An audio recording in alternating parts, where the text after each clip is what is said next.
Show with Shep. Touchdown, Braylon Edwards. Braylon Edwards, touchdown, Michigan. Running pattern to Edwards, touchdown, Michigan. Where we bring you the best in sports, entertainment, and insight. Join us every weekday from 2 to 4 p.m. as we break down the latest games, analyze the biggest plays, and dive into the hottest topics in sports. We'll have exclusive interviews with your favorite athletes and guests, and you'll get a front row seat to all the action. So tune in to the Braylon Edwards Show with Shep. Got one-on-one going end zone. Edwards in the air. Oh, what a catch by Braylon Edwards.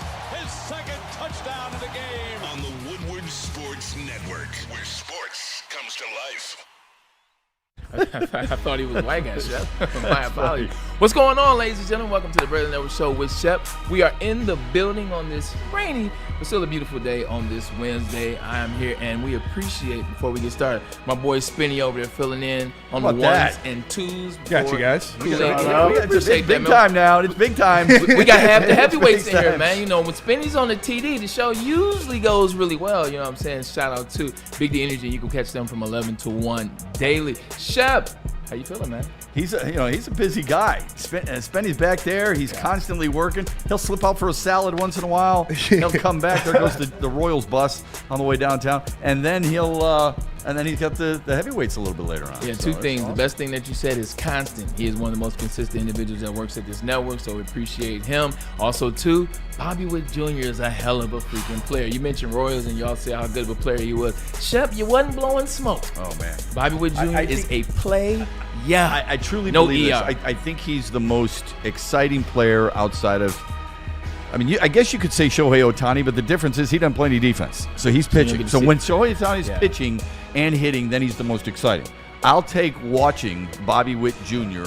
every single day. I think he makes it defensively and offensively, and he steals bases just like Ohtani. I love him. I don't know if this is me being extra, but I think it's something about when players are smaller and they perform like that. Hear me out, Shep. Okay. Hear me out. Yep. Like you look at, and you can turn your nose up at this guy you want to, but you look at what Jose Altuve, how he plays the game, smaller, like it's electric. You look at Bobby Witt Jr., you look at Ronald Acuna, you look at Ramirez from the Cleveland Guardians. Oh my God. Like Jose Ramirez is outstanding. It's just like the dunk contest to a certain extent. Like when you got the big guys out to dunk, okay, cool, you did the thing. But when you got those guards at 6'2", 6'3", and they show you they can do the same thing, it's a little bit more exciting. I'm with you. 100%.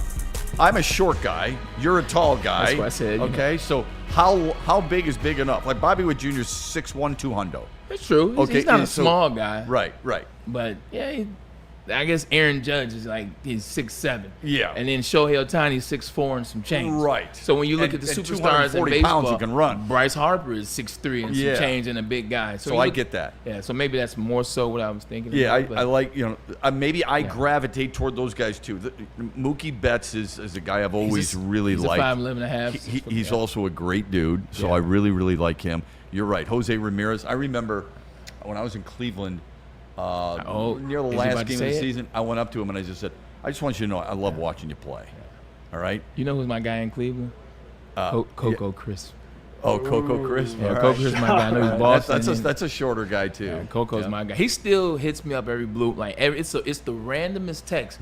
He's like, "Hey B, what's going on? How you doing?" Like, man, I ain't talked to you in 3 years. Yeah. But it's always Spinny jumping right back in. I'm doing good. Yeah, man. but you pick up right where you leave off. That means you're good friends. People are busy, and like he takes the time. Didn't like him for the Indians, but and they were the Indians back then. Yeah. It's all right. The Red Sox, don't start going crazy on social media and go, "Oh my God, I can't believe cancel that Shep." Yeah, cancel Shep. Shep. Oh my God, he used the word Indians. By the way, I'm a big Braves fan. Oh my God. Okay. But yeah, so that's the way it works. Hey, speaking of baseball, it's off the rails. Speaking of baseball, Kevin McGonigle signs the long-term deal with the Tigers. And it's an 8-year contract. It's reportedly $150 million. So it's a little bit more than the Pittsburgh shortstop, who's outstanding as well, but he's 19. McGonigle's only, 21, 22 years old, 21? Yeah, 21, yeah. What's your original thought on this? Because they did it with, obviously, they did it with Cole Keith, and it was wise, I thought. Yeah. Even though he hadn't really seen a pitch in Major League Baseball. this kid's, 16 games deep, and they're already inking him to a long-term deal. What do you think? You answered the question. They did it with Colt Keith. Now, Colt Keith has found his bat this season. He's one of the more consistent players in the early going for the Tigers this season. Mm-hmm. But they did it with Colt Keith. Like, we have not seen in this city a player that has the type of press, the type of press clippings, the type of talking about, the type of when you bring him up, the type of mythological that I keep saying. Like what he was doing in the minor leagues, what he's been doing the last 2 years, what he's going to do when he gets here. And then not only does he make the team, he makes the team, and he's the best player currently, not named Tarek Skubal, for the Detroit Tigers. So why waste time? Like, this guy has brought some excitement. And when you watch Tigers games, he's an exciting player, whether it's his glove, whether it's his bat, whether it's his energy. Everybody in the city is feeding off. I mean, he's the talk of the town as it relates to the first 16 games of the season for the Tigers. Mm-hmm. You look at what his skill is, and this is just scratching the surface, in my opinion. So I think this contract gives you 2 extra years that you have him. You don't have to worry about free agency. I love it. I have no problem with it. I don't either, especially since Pittsburgh did it with Connor Griffin. I would think the Guardians, there you go, it's fixed, with Chase DeLauder in center field. More teams are doing this. Atlanta started it a long time ago. We've gone over the history and how many teams have done this type of move. I do ask this question. And I think the kid, I'm glad the team did it. First of all, I think it's the right move, period. I think the kid is super exciting. Being exciting is one thing. Being productive is another. He's productive and exciting. So I love both of it. I mean, his read last night on the double down the left field line by Dylan Dingler was fantastic. The read by Zach McKinstry was just as impressive, I would say, coming in from third base to tie the score at 1. So I love the kid, period. But here we go. If you're Riley Green, are you not wondering, where's mine? He's making $5 million this year. He's a 2-time All-Star. He's a Silver Slugger. Should have won a Gold Glove. Hit 36 bombs, drove in 111 for you. He is a proven commodity. Yeah. Are you not wondering just a little bit? I'm not saying he should be envious. I'm not saying he should stir up any kind of problems. I'm just asking. If that's in the back of your mind and you got a kid who's done it for 16 games only, where's mine? Are you not wondering that? I think for Riley Green, maybe where's mine as it relates to me, my agent, having conversation. Maybe me, my dad, me, my brother. As it relates to the team and what they're doing, as it relates to talking to guys on the team, as it relates to going to management, I don't think that's a situation for Riley Green right now. You know you're going to get yours. You know you're going to get your comeuppance. It's one of those situations in this day and age, you can't be so quick to be, how do I say this? You can't be so quick to say, what about me in this day and age, because of how they slate contracts, because of how they're trying to get around paying guys later, get around guys getting to the end of their contract and potentially maybe going to another franchise who can afford that. So if I'm looking from that standpoint, Riley Green wants to win. He know he's the guy here. He's one of the captains, if not the captain. I wouldn't be tripping out loud, but I would be having conversations with my agent, making sure, this is a talk that we can get through, maybe even before the season. But for right now, absolutely not. Like, I would be happy. Like, realistically, I would be happy for my teammate too. Please don't take this out of context. No. I'm not saying Riley Green should be upset, visibly share it with people or anything like that. I'm just wondering, in the back of your mind, isn't there a part of you that says a dude who's got 61 at-bats already has an 8-year contract and is going to make more money than I am and after what I've done? In the back of my mind, I'm wondering that. That's fair, but I would also ask myself, what did I look like 16 games into my rookie year? Like, what did I look like 16 games in my rookie year? Because nobody was saying that Riley Green was going to be as elite as Kevin McGonigle is. So looking at it from that standpoint, no. Like, he's happy, but this is a conversation for him, his agent, him, his brother, him, his father. Like, man, when do you think we're going to get paid? But in terms of out loud, absolutely not. Yeah, is this another proof from the Tigers organization that they're doing things the right way in your mind? Yeah. Okay. Yeah, and I know where this starts to go. This starts to dangerously creep into the conversation of, well, what about when Brad Holmes extended Kirby Joseph? What about when Brad Holmes extended certain individuals? You're a pretty smart guy. I mean, you've been working with me enough now where you know exactly where I'm going. 100%. And I just think it's different. I think for what Kevin McGonigle is doing is special. like watching the Tigers for the last couple of years, like there's not been a player like Kevin McGonigle that has inserted the Tigers in a very long time. In terms of when you watch the game, when you watch the tape from his rookie season, from the word go, from the first game, he is a player.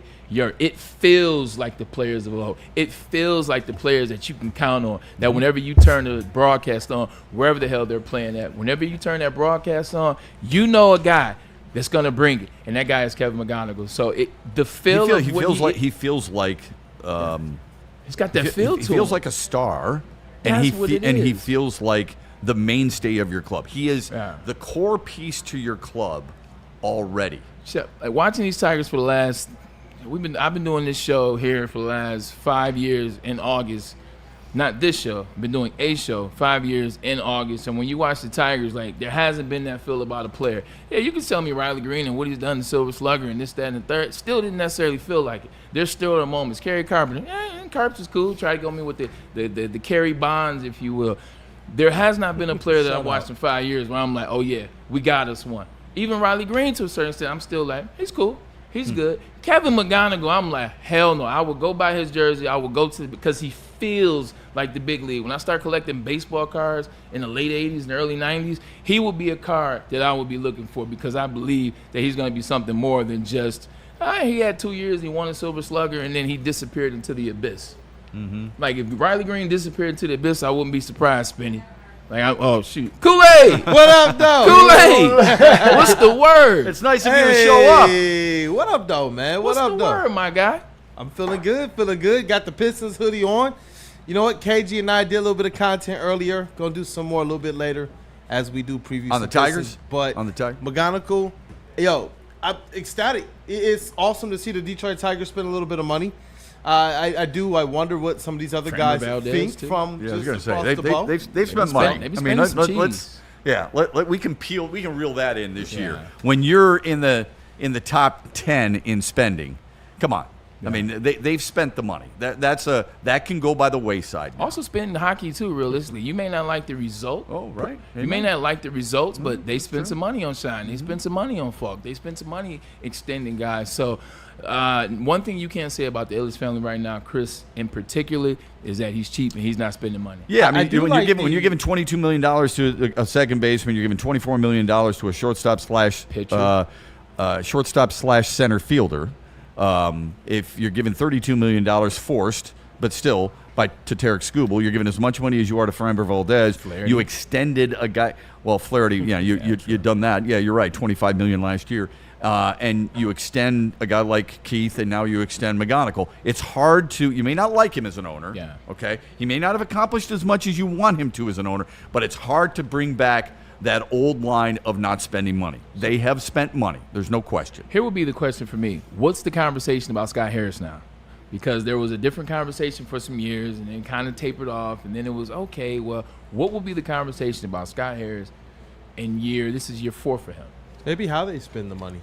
I think that's been what the large portion of it has been because, they did have Baez here all this time, but you still heard fans say he's not spending, and it's on specifically probably who they want and the types of players that they want, especially when you consider the bats. Yeah. And so if it's me, I would say probably get some bats in here because there are still some times this year where you see them kind of just go cold. And that's what's cost them in some games, some big important moments over the last 2 years. Yeah, I'm with you on that. I agree. It's really easy for us to say spend money. Yeah. Okay, because it's not our money, right? And there is, to a certain extent, I know people don't think there's a salary cap, but when you reach a certain level, okay? So they've spent over $200 million. That's a lot more than they spent a year ago. It may not be enough. If you go spend it on a right-handed stick, which is something I've asked for a long time, where does that person go? Because you've got McGonigle at short, you've got Keith at third. Those are your two best hitters so far. You're not doing anything with Torres because he's $22 million. Yeah. It might be in right field, right? And so first base. Or first base. Okay, you could do first base. Now, remember, there's a lot of people who want Pete Alonso, and Pete Alonso costs a lot of money in Baltimore. Ask Baltimore right now if they're happy with that contract. Might be some buyer's remorse. So it might be some buyer's remorse. What we need to do more than anything else is just hold on, let's see, and maybe I need to get more excited about the contract, even though I think it's a really good move. I can't help but think in Brendan Bosch in 2010 when he was 5th in Rookie of the Year. In the first half of the season, he batted .342. Man. Right? He was batting .342 like Brendan Bosch. in the first half of the season. Okay? Now, this kid is a hell of a lot higher in the prospect list, the highest prospect the Tigers have ever had, than Brendan Bosch. I'm just trying to take it as it goes instead of getting that cart before the proverbial horse and thinking, yes, let's spend money on guys who aren't necessarily proven yet. This is true. Yeah, you're absolutely right. You can play both sides of that coin. Yeah. You can play the side I play. You can play the side, well, what if they do this and what if it falls by the end of the season and now you're mad you spent that money? I would just approach it this way. We have not seen a player like this. We have not seen a player like this. We have not seen a player like this. In how long? You're more equipped. It's been a long time. You're more equipped to tell me the answer to that situation. It's been a long time. Yeah. It's a good question. It's from an infield standpoint, it's probably Travis Fryman. Travis? Yeah, it's probably Travis Fryman, who was a really good player, by the way. He was. Shortstop, third base. He was a really good player. Played on bad teams, but a really good player. But you're right. I think I do. I think you're absolutely right. And people are like, oh, take that negative tag off. Look, man, I'm just trying to be as. It's not that I don't agree with it. I'm just telling you. Sometimes you have to slow your roll. Yeah. How about that, right? I see. Sometimes you have to be careful. Sometimes we are so emotionally attached to somebody. It's like, yes, this is the answer. I just want to take it as it goes. That's all. I don't think it's an unwise thing. I think it's a smart thing. So, okay, let me ask you this. Would it have been, because it's over, the deal's done, Yes. ink's almost dry. And we'll play some sound coming up from the press conference. Would it have been a better deal if you wait and see when he goes through that slump or when he goes through that adversity period to see then how he comes out of the adversity period and then gets back on track to then you're like, you know what? I absolutely buy in. Like right now, it's all high. There hasn't been like a boom, boom, boom. It's been all high. It's been all good. So maybe are you like, we didn't get a chance to see that? Because a lot of times when you recruit these kids, now this is different. I'm taking it to every sport. But a lot of times when recruiting, when you go out there and scouting, whether it's high school, whether it's college, one of the things that I pay attention to when I'm doing it is I don't care about how many 200-yard games you have rushing or 150-yard games receiving. Or if you're a quarterback, you're passing 500 yards. It's high school. You're going to do that. Or it's college. So you're going to play against certain teams. What do you do when you have that bad game? What do you do when you have that moment where it's on you and you could have done things differently and now there's something to think about and now there's a pressure of the mental that can affect what the game looks like?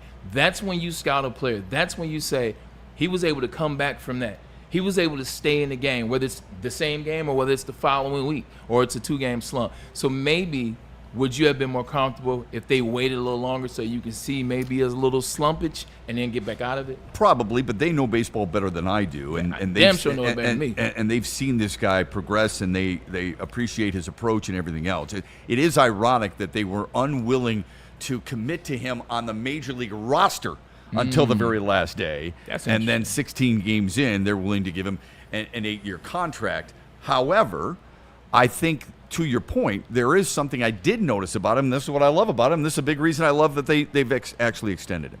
There was the last game against San Diego when he went 0 for 4 in the loss, and he struck out 3 times. And I thought to myself, okay, not that that's a ton of adversity, but there's a little bit there, right? The next game, what does he do? He goes 0 for 2, but he draws two walks. Yeah. And he scores a run. So the eye was there. So I don't think he's going to go into prolonged 1 for 28 slumps. No. And that's what I like most about him. You already know what I love most. I said it before he even made the team. Bat-to-ball skills, high baseball IQ, aggressive, forces deep counts, all the positive stuff. Absolutely love what he does and brings to the table. And Colt Keith's very similar in that regard. I just think now people, to your point, when you talk about Scott Harris, I wonder how much things like that and Colt Keith coming through has perhaps changed their mind about him. Oh, and the addition of getting Framber Valdez and Justin Verlander. What I love about him, man, is the eyes. Like the eyes they're the windows to the soul, as they say. Obviously, I'm not peering in his soul, but when I look at his eyes, I see intensity. I see confidence. Like I don't see wide eyes. I don't see big eyes. I see eyes that are the same, and they have that level of intensity. Like, no, we're good. I'm in this moment. I'm here. I mean, you can look at the picture behind us. Like that's how his eyes look on a consistent basis. Yeah. Eyes are a telltale, especially with younger players. Like, I'm playing professional sports. I've seen some guys come in, Shep, young, don't matter where they got drafted, whether it's first round, second round, and you see guys in these moments and you see guys in these spots. You see those eyes, a little big. Dude, you know what he is? He's a flippin' gamer is what he is. And I know that's overused sometimes, but he is an absolute gamer, and he gets after it. So he is in the mold of the past of guys like Pete Rose. I'm not saying it's the same talent. I'm just saying he's the guy every day wants to be in the lineup and is going to give you 100% every single time. That's what I love about him. A little faster than Pete Rose. Much faster. I'm just messing with you. Much faster. Seems like it. He was pretty good going around the bases yesterday. Yeah. I was impressed. You don't always – I know they only had 4 hits. I don't always get impressed with teams when they go bang out 15 hits and 11 runs. I get impressed with teams that struggle – not every night. Like the Braves over the Diamondbacks? What was it, 14-1? Yeah, that was big. What about when the Angels and Yankees played the other night? It was 12-11, and Trout had 2 homers, and so did Judge. Those are entertaining games. I didn't like that they threw a Trout a couple games ago and hit him in the head and things like that. Like, he's one of those players, like, you know this man's been injured the entirety of his career. Like, don't throw at his head. But then throw at the next batter. But then they did throw a Judge, and Judge went yard. Which was pretty awesome. True. You know, I mean, 2 guys who I really like. Mike Trout's one of the greatest players of our lifetime. I just wish he wasn't on the Angels, and I wish he didn't have the series of injuries, man. Because, like, I'm with you. Just look at his numbers with all the injuries. Yeah, it's stupid. And just imagine if he didn't. Yeah, like, we'd be having a different conversation about him. Him and Shohei playing on the same damn team had not a playoff appearance together. And Anthony Rendon too, who was supposed. Well, maybe he didn't play because he's such a candy ass. But anyway, when you look at when you look at certain teams playing, and it's a grind and it's tough to come by. How do you find your way out of it? Collecting only 4 hits, but holding them to 1 run and finding a way to win at the end of a game, I think tells an awful lot about the character of a club. Yeah, 100%, man. Pitching, defense, man. Pitching and defense have been really good for the Tigers over the past 2 years. And pitching and defense have helped them because they've won a lot of slumps as it relates to being able to not get the bat on the ball. So pitching and defense have been pretty good for the Tigers. So what do you think, will that mantra or of Scott Harris change much with a move like this? We just listed. Yeah. He's already signed. He signed Colt Keith to a long-term deal, right? He signed Kevin McGonigle to a long-term deal. He went out and got Framber Valdez, Justin Verlander, Kenley Jansen, who got his 497th save last night, 3rd most in the history of the sport. You're welcome. We mentioned the Verlander thing. Give me the stats. Think about. I would say he's one to what Kool-Aid was talking about, to what we've all been talking about. He's a trade deadline bat away from having a different response here in Detroit, how people talk about him. Yeah. Like, he gets a bat at the trade deadline, and he gets one of those bats that helps us once you enter into July, if you will. It's a different conversation about Scott Harris because he came here on a mission. He said, I want to clean up some things, and it looks to be like he's on track for that. Okay, let's shift gears for a minute, and we welcome people in the chat. I mean, they're smash that like button and feed us with what you feel about it. One quick question on this one. Is this Kevin McGonigle? Is this the first player that they've drafted that they've signed to a big contract like this? For Scott Harris? Yeah. Yes, because he didn't sign. He didn't draft Colt Keith. And that's what I was going to say is I do think that a signing like this mixed with those other ones, it got even the casual fans like, whoa. So I do think that this is one that will get people to kind of look at a little bit more of what has been done and possibly where they could head from here. Can I add one thing? And I love your opinion on whether you think this would be true. Other young players, Max Clark, Bryce Rayner, Max Anderson, who were drafted by this regime, seeing this reward and payoff, does that motivate you that much more? Hell yeah, I can get to the bag quicker. Like, hell yeah, I can get to the bag quicker. When I played in the league, man, legitimately, it was a 7-year contract, option after 6. So you ball out for 3 years. Like, hell, I had 16 touchdowns in year 3. Didn't mean a bleep back then. Now, in terms of what guys are doing, guys are looking at, boom, guys are getting paid after 3 years. Guys getting paid after 2 years, depending on how good you are. So if I were to see that in this day and age, Shep, like, Miami, wouldn't live in Miami. My ass would live in Detroit, and I would be at University of Michigan every single day working and grinding because I understand that down the road I can have all the fun. Right now, I got to get to this bag, which they're trying to give me if I do things the right way. So getting back to Tigers, if I'm Max Clark, let's put this seatbelt on. It's time to go to work. Amen. Some folks in the chat, teach Max to play first and bring him up before the All-Star break. No, you don't do that. Nope. Why not? Because he's an elite center fielder. There we go. He's an elite center fielder. Athletic. You make guys Speedy. change positions who aren't very good at their position. Please don't judge him based on one preseason game where he lost the ball in the high sky or in the sun a couple of times in an inning and looked uncomfortable. He did. He looked uncomfortable doing it. Yeah. He's a center fielder who can flat out play. He's got great speed. They love his instincts. You're not doing, let's make him a first baseman. No way. Now, if you want to do that with Cole Keith, that might be different since you tried that one time already, and he's not so locked into some position that makes you go, I can't move him off second base. I can't move him off third base. You know what I'm saying? Gotcha. So I wouldn't necessarily do that if I were the Tigers. So no. That added bat at the deadline could be Parker coming back or Max Clark getting called up. That's from Rando Small. I don't think Parker Meadows is the added bat you're looking for. Max Clark, I think is a good point. Yeah, if he continues to rake like he did 2 more hits last night. If he continues to rake, yeah, I get it. Parker Meadows, he's a situation or two away from maybe not even being a Tiger. At least not at the big league team. Yeah, that's what. Right. Yeah. Bryce Rayner might be better down the road. Yeah, he could be a really good shortstop. And Bryce Rayner's off to a really good start down in the minors as well. This is a good one because I apologize. I had forgotten this. I brought up a number of names. Jose Briseño plays first base naturally in our farm system. Hope for sure that's a really good one, Steve. Thank you for that. He's actually a catcher first baseman. But, right, he has played a lot of first base. Yeah. So that's a great point. That is a more transitional player to that position. Catcher first base. Yeah. That's cool. There's guys who have done that. There's a unique situation. I mean, Craig Biggio was an all-star catcher and an all-star second baseman. That doesn't happen very often, right? Robin Yount was an all-star shortstop and an all-star center fielder. That doesn't happen very often. But Javi Baez is doing that right now. Didn't Sandy Alomar play catcher and first base later in his career? There you go. Yeah. We've seen a lot of third basemen move from over to first. Mark McGuire, Steve Garvey, for example. But it's primarily, if you're a catcher, Pudge Rodriguez tried it for a little bit, didn't he? Right? Pudge. Yeah, a little strange. All right, I wanted to get your thoughts on this because I saw this video. Cam's got it, right, with Christian McCaffrey. CMC. CMC. Music who Factory, baby. I know you like an awful lot. I do. I like him too. I think he's one of the best running backs of his era. Go ahead. No, go ahead. When we watch the video, I talk about why I like him. Go ahead. Okay. I think he's also one of the best running backs in the game right now, still. Yeah. I wanted to know what you did in the offseason as you got prepared for a season. Then I want you to watch what Christian McCaffrey does in his offseason and tell me about it. So what were some of the things perhaps that you've done uniquely? We've seen Derrick Henry do the Walter Payton, run the hill. Guys have done that.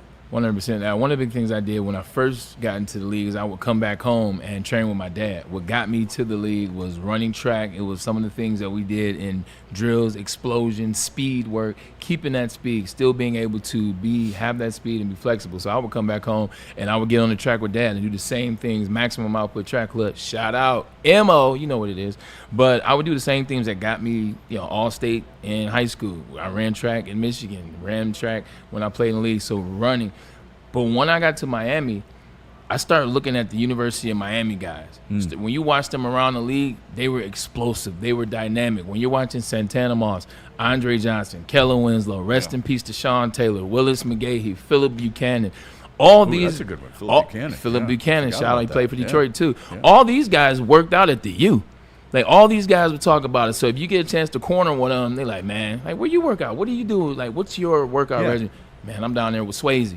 I'm at the U. So since I lived in Miami and I stayed 8 minutes from the U in Coconut Grove, went over there. I'm talking about sand pits at 5 in the morning, stadium steps, explosion dynamics, the work they did. It wasn't just about doing squats. A lot of the stuff that you see now, the deloading stuff, the stuff that CMC does and Jahmyr Gibbs and Derrick Henry, they were doing that years ago at Miami. That's why those players look so much more dynamic than the other players in the league. So I was working with Andrew Swayze. I was working with Miami. I was working with the U. But that sand stuff, getting that balance in there and making sure the core is tight, I worked a lot in Miami. So this was the stuff that I was doing, my dad and University of Miami. Okay, There you go. let me show you what this is. What Christian McCaffrey is doing right now as he gets ready. Yeah. What are your ring? thoughts on So that Spider-Man type feel? Looks like he's getting ready for The Exorcist Part 6. This looks like the spider crawl backwards down the road. No, but what he's really doing is, man, he's activating dynamic muscles. He's activating the hip flexors, activating the hips, activating the quads. Like what he's doing is he's trying to feel tight restriction in every single muscle. So in this movement right here, you're getting the open gate of the hips. And like, I can't, it's hard to describe. I'm actually getting excited about it because I was just doing one of those drills in the gym today. But when you open up the gate, what he's trying to do is keep himself as flexible as he can. The flexibility allows you not to get injured. The flexibility is what's taking him to this next level.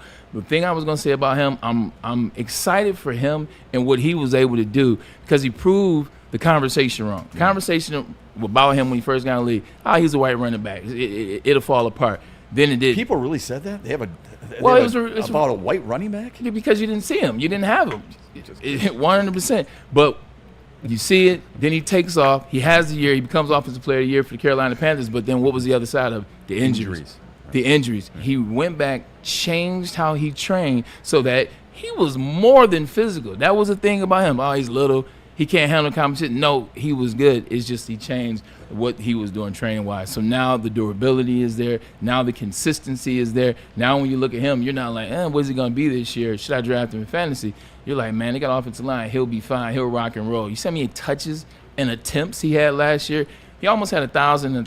He was about 80 yards short, 1,000. He had 10 receiving touchdowns. He had 10-plus rushing touchdowns. He took on so much contact. Monster year, consistency. But when you work out like that with the muscles that he's activating on the regular, that's why he's not getting hurt. A lot of people aren't activating these type of muscles, and they're getting hurt. They're pulling hamstrings. They're pulling quads. They're having hip flexor issues. He's not having that anymore because of how he's training. Him and his trainer steps outside the box. Why might you like the Lions to utilize Jahmyr Gibbs like San Francisco uses CMC? Could you see that happening? The thing about that is, like, CMC has been like this whole life. It's because of Easy Ed. Like, his father is who started training him back in the day. So when he got to Stanford, this was a part of his game, catching out of the backfield, being durable, being there the whole time. This was a part of that. I wouldn't want the Lions to use Jahmyr exactly like they use CMC because realistically, I love what he's doing. It's amazing the plays that he makes. But how many times have you watched games and you're like, I thought he was hurt that play. I don't know about that throw. Damn, Brock, why you leave him out to hang like that? Okay. Like, they put him in situations where you're waiting for him to get hurt. And knock on wood and praise God, like, we don't want this for him. But you're just waiting for another situation, the throws, the attempts, and every time. There was one game I watched where he touched the ball 18 times in a row. Whether it was a pass, whether it was a reception, 18 times in a row. Like, he touched the ball in some capacity, whether he threw the ball, whether it was a fake, whatever. 18 times in a row is way too much in the NFL, especially when you're talking about 17 games. Yeah. So I like what they do for the 49ers. I like what it is for CMC. Okay. Me, as a newly found Lions fan over the last 5 years, I don't want all that for Jahmyr Gibbs. Some of it. Fair enough. No, it's a great explanation. I'm laughing because the people in the chat don't stress those joints from Greg Thomas. It's so funny. Looks like grass drills all down south our hills. Hey. It's so funny because you look at that and you're almost pulling something we are, not you. We're almost pulling something as he's doing it. I'm about to send this video into the Slack of what I was doing in the gym today. Like, and this is at 43. Like, the stuff that he's doing, I love it. I love it. It's activating all your muscles. You're strengthening your whole body doing one drill. It really is a good example of why when fans go, I'm like, come on, those guys play football for a living. It's a kid's game. And then they've got all that time off. And I've tried to explain to people, they are literally working out every single day. That's their life for hours and hours. It's not you grabbing an OJ and a bagel sandwich on the way to the gym, doing an hour workout, coming home, drinking a smoothie, and said, I feel good. So I think it's a really good example of just how much how much you put into your craft in the offseason. So But I'm glad you had a comment on that. It was good stuff. But I also like, too, man, I like that people are stepping outside the norms now. Like back in the day, everybody did the same stuff. Even when I played in the league, everybody's doing the same stuff. You're trusting your strength and conditioning coach at that team. They don't necessarily know. A lot of these guys are hired because they know people. As a strength and conditioning coach, they know a little bit about nourishment, know a little bit about nutrition, they know a little bit about working out. Yeah. Now guys are looking online. They're on social media. Sure. They're branching out. Why do you do this? Why does this work? They're talking to doctors. They're talking to scientists. Yeah. I'm not saying they all know what they're doing, but I appreciate people stepping outside the box. Some guys may have watched that and said, you know what, I'm going to start doing that if it works for CMC. You're right. They're talking to all those professionals. They're not talking to doctors about nutrition because doctors don't even learn that stuff. You know who works out with CMC? Who's that? It's Bijan Robinson. Oh, I didn't know that.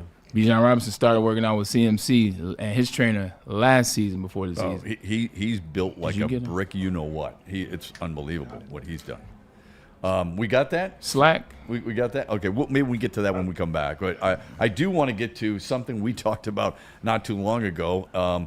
There is somebody who has decided to step down in their role, and I wonder. Kool-Aid. I don't even mind. Kool-Aid, do me a favor. If that came up in the Slack, you can show it on this TV. We don't need to see it on the back wall. So let me know if that came up. That's okay. What we can do is we'll get to that when we come back. But there is somebody who decided to resign their post. I wonder if there will be any pressure for the other person involved in this uncomfortable moment or two. During the NFL meetings recently that we talked about. We'll get to that when we come back here on the Braylon Edwards Show on Woodward Sports after this from Ben Johnson and Art and Jakes. Ben Johnson doesn't make you nervous. You know what? But he's the fighter. And let him fight for you. Ben Johnson. These people might need Ben Johnson. Governments. You said what? I said these people might need Ben Johnson. Hey, 100%, man. Tell me about Ben Johnson. Ben Johnson, he is the fighter. Let him fight for you. Get him in your corner. Governments and corporations will try to withhold compensation from you. Don't let them do that. What you do, first call, first contact you make, let it be Ben Johnson. Doing this for a very long time at a very high level. And they're trial attorneys. He and his group over there at Ben Johnson Law, they know what they're doing. So don't play any games. Make it the first call you make, VNFights.com. And the first and only place you go to watch your sports and have great food and really good beer and know that you're not going to be interfered by anybody. Nobody's going to be walking in front of you so you can't watch a show. Oh, almost on cue. He dipped. Good job. Any of that stuff, right? At Art and Jake's. Why? Because they've got 80 TVs. They've got 22 beers on tap. They've got incredible food. The menu is fantastic, and the chefs are top-notch. You don't always get that at a bar. You do at Art and Jake's. Check them out today. They've got 6 locations throughout our great state. Planet Fitness now has even more best-in-class strength equipment. Join today for $1 down and save. We're stepping it up. We're not slowing down. Finding new face, new focus. Love that new equipment smell. So, you in? Join the club today. Save when you join for just $1 down, $15 a month. Planet Fitness. We're all strong on this planet.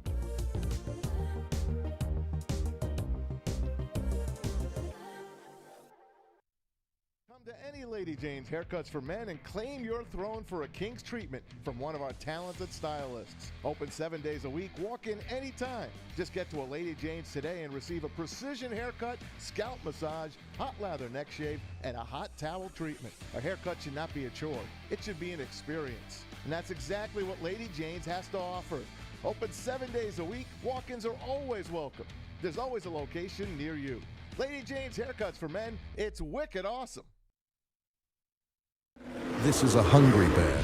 This is Carl and Jeff. Carl isn't worried because he has focused energy to spare thanks to Thrive energy pouches. Jeff didn't use Thrive when Carl offered. The bear is happy about that. Don't just survive. Thrive. Why do we fight? We fight to protect the innocent, to hold the powerful accountable, to bring the oppressors to justice. Why do we fight? We fight to secure and preserve our civil liberties, to get each and every one of our clients the justice they deserve, and to make the lives of real people just like you whole again. ThenFights.com. Big injuries, big news. Twice a week, Dr. Jeff Pierce from Michigan Sports and Spine joins Woodward Sports Network for the Injury Insider Report. Big D Energy Tuesdays at noon. Braylon Edwards and Shep Thursdays at 3:30. Get expert analysis and in-depth breakdowns on the latest sports injuries from the man trusted by top athletes in the community, like D-Mac. Whether it's the Lions, Pistons, Tigers, or Red Wings, Dr. Pierce talks us through it all. Don't miss the Injury Insider Report with Dr. Jeff Pierce, your go-to source for understanding the impact of injuries on the games and players we love. Only on Woodward Sports Network. Scan the QR code on the screen or go to MichiganSportsandSpine.com to see if Dr. Jeff Pierce can help you. The Tigers are the best team in baseball. Get the best coverage in Detroit right here on Detroit's #1 sports network, Woodward Sports. Every Scooble start, every green homer, and all the action can be followed on all of our social media. Make sure you like, subscribe, and follow on Facebook, Instagram, TikTok, and YouTube. It's World Series or bust, Detroit, and we are here for the ride. Woodward Sports.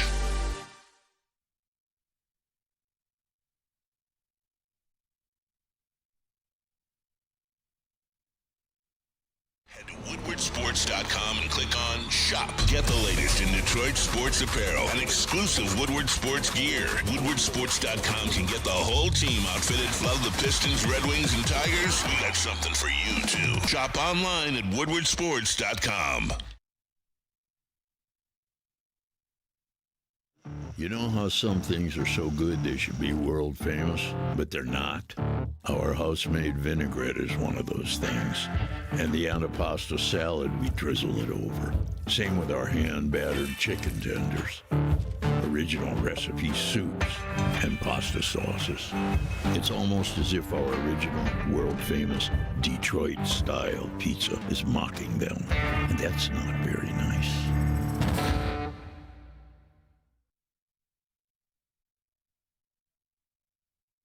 It's game on at Art & Jake's.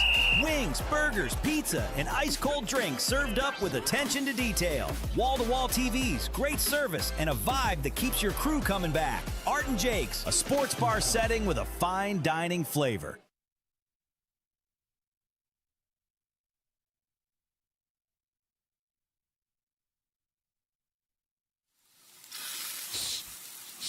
You smell that? That's Brad Holmes cooking. And the off-season smells good. Woodward Sports. The most talked about Detroit media by other Detroit media. And we love it. It's the Woodward Sports Network. I hate to tell you, energy drinks, but you're about to be crushed. Thrive nootropic energy pouches are here to change the game by delivering steady, focused performance in a clean white pouch for a fraction of the cost. And unlike other brands, Thrive comes from an American company that's been leading the way for over 30 years. So stop drinking gut-rot energy drinks and why don't you thrive for a change? It's just better.